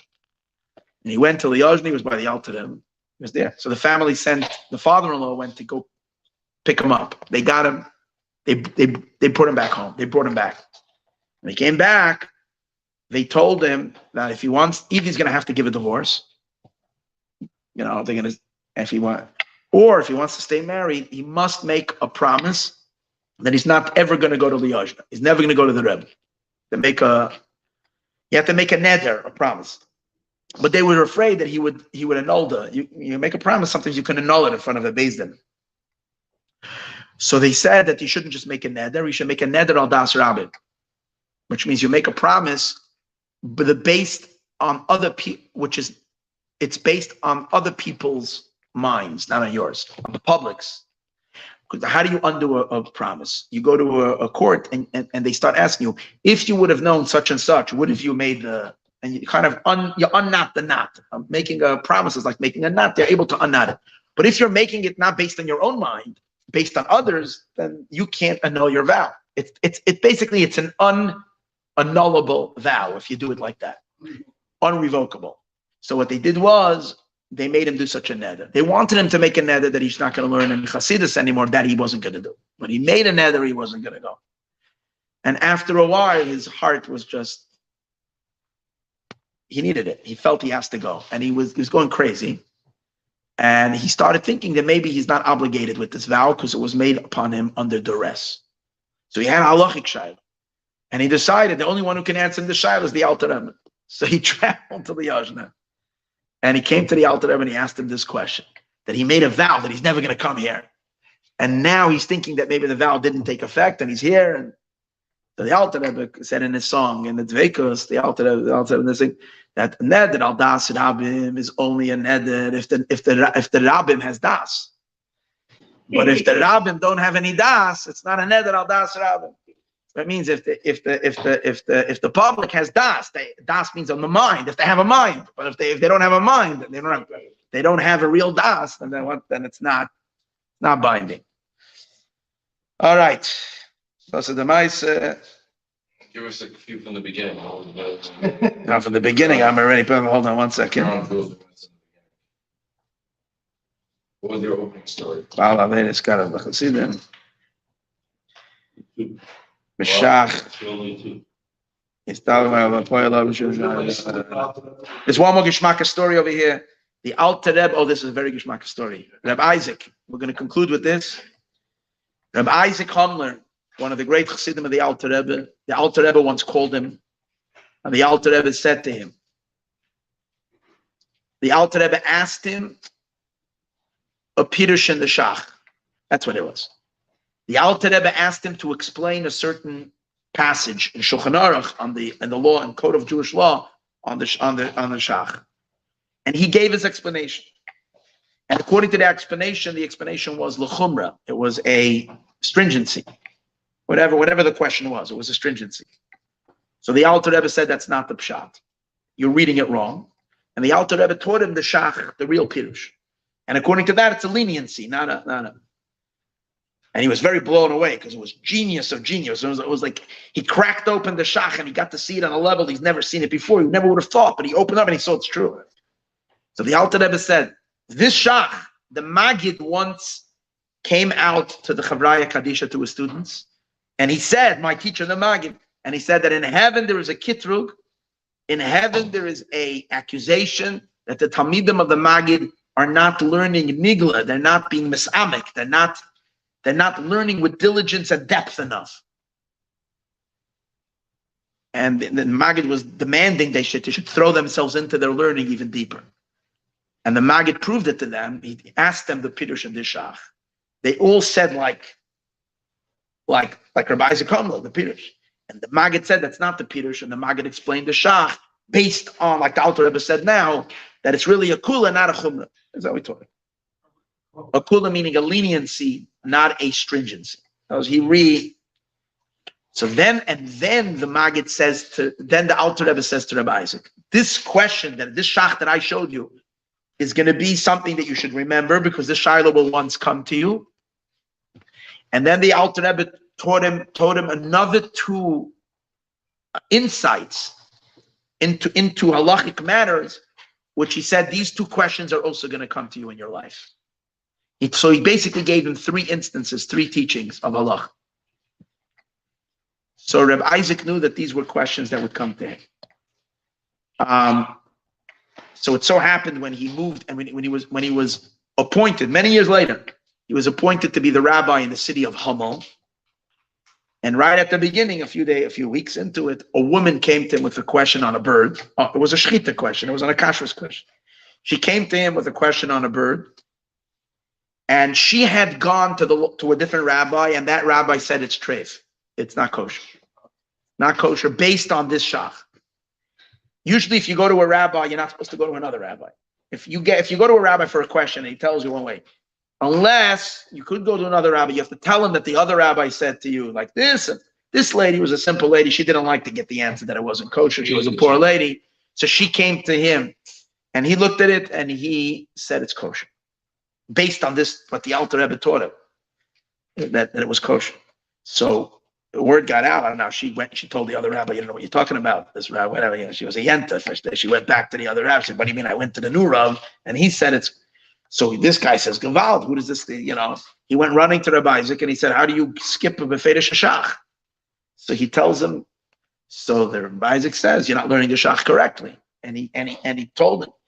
The guy went crazy. He said, there's impossible that you came up with that pirush of the shach. Such a genius. He says, it can't be that this was yours. So he told him. Anyway, but then Rabbi Isaac got scared because he felt that if this question came to him, then the other two questions would come to him also, and then it's time to him to pass away. Because he thought that the Alter Rebbe told him three questions, and one just came, and probably the others would come. Turned out that the other two questions didn't arrive till about 60 years later.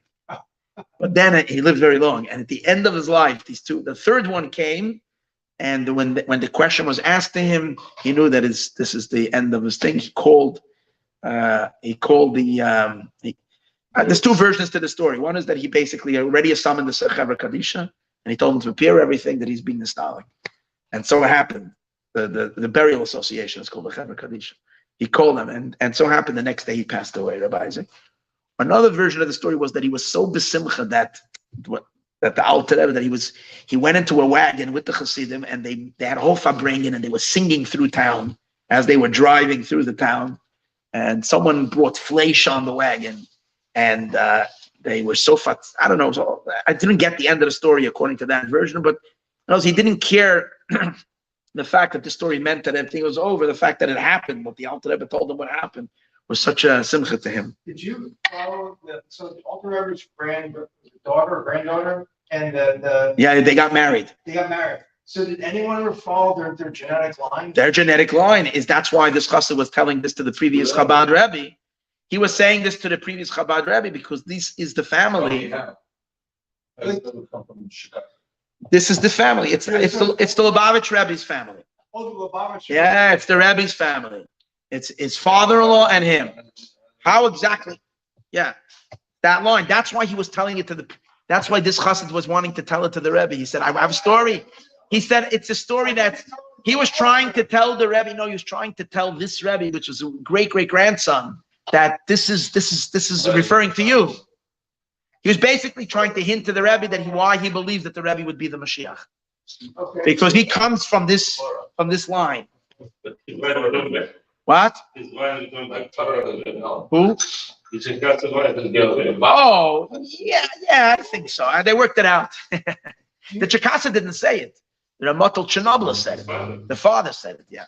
So do you think that there's a genetic line linked to that's just Go in genealogy. Google it, you'll find it. Yes. Isn't it my son somebody came to him that his doctor told him was to be dying from a lung situation? Yes. The Alter Rebbe told him to move to Israel. That's one story. Another story, the interesting story was the Alter Rebbe was traveling, and he came to a town that was a place where Chernobyl Hasidim lived, and the Alter Rebbe didn't want to step into other territory because he felt he would be accused of trying to draw Hasidim away from infringe, because they had a pact. The students of the Maggid had a pact that Hasidus would become decentralized, and the different teachers would become in different areas, and they would respect each other, and they wouldn't, encroach. Each one had a right to teach according to the way they felt fit. That was the initial makeup. At the end, the Alter Rebbe was becoming so popular and such a draw that others got a little uncomfortable with him. And it wasn't just that he was popular, but also because they felt that he was doing his own thing. But in any case, the Alter Rebbe didn't want to go through the town because he didn't want to. But because what happened was they had a plague, and little children were dying. That's what was going on. Children were dying, and they were terrified. So they asked. So what happened was they somehow got the wagon driver to get lost, make believe that he got lost, and somehow end up in the town. That's what happened. He once he was in the town, they came to the Alter Rebbe. They told him. The Alter Rebbe went into the shul, and the Alter Rebbe said, in Jerusalem Talmud it says that in Yavne they were mevatel arves habonim. In the city of Yavne, they nullified the guarantee that children are the guarantors for their father's moral behavior. Because initially, by the giving of the Torah, God said that the children are going to be my guarantors. That's why children could die or could suffer certain things, and it could be because of the sins of the parents. But in the sages in Yavne already removed that guarantee. That's what the Talmud says. So the Alter Rebbe made that announcement in the shul that in Yavne there were mevatel arves habonim, and the Magefa ended in that town, because looks like there was some. Yeah. But I heard two different versions. People Rebbe, they wanted to become Rebbe. Yeah. And he put his foot up on the wagon. That was by the Tzemach Tzedek. I heard it from the Tzemach Tzedek, but I heard it again. Yeah. And I heard two different versions. Either the Alter Rebbe told him, Something about Kugel, no? What? Something about Kugel, he said, no? I remember. Either he told him, take care of my grandson. Yeah. Or he said, Rebbe is also dying. Rebbe is good. Yeah. When he put his foot on the wagon, his mind already expanded. He already saw he already got the he started getting to be a Rebbe. He said that was the massiveness of Isaac Hamel that he was able to put his foot down. After he already going up onto the wagon to go become Rebbe, to take over the and he got an enormous download from heaven just because he was going to assume that when you become Rebbe, you take on once you take on responsibility, you get enormous enlightenment. It's like a superpower level. You get the responsibility. So you put his foot down, you said?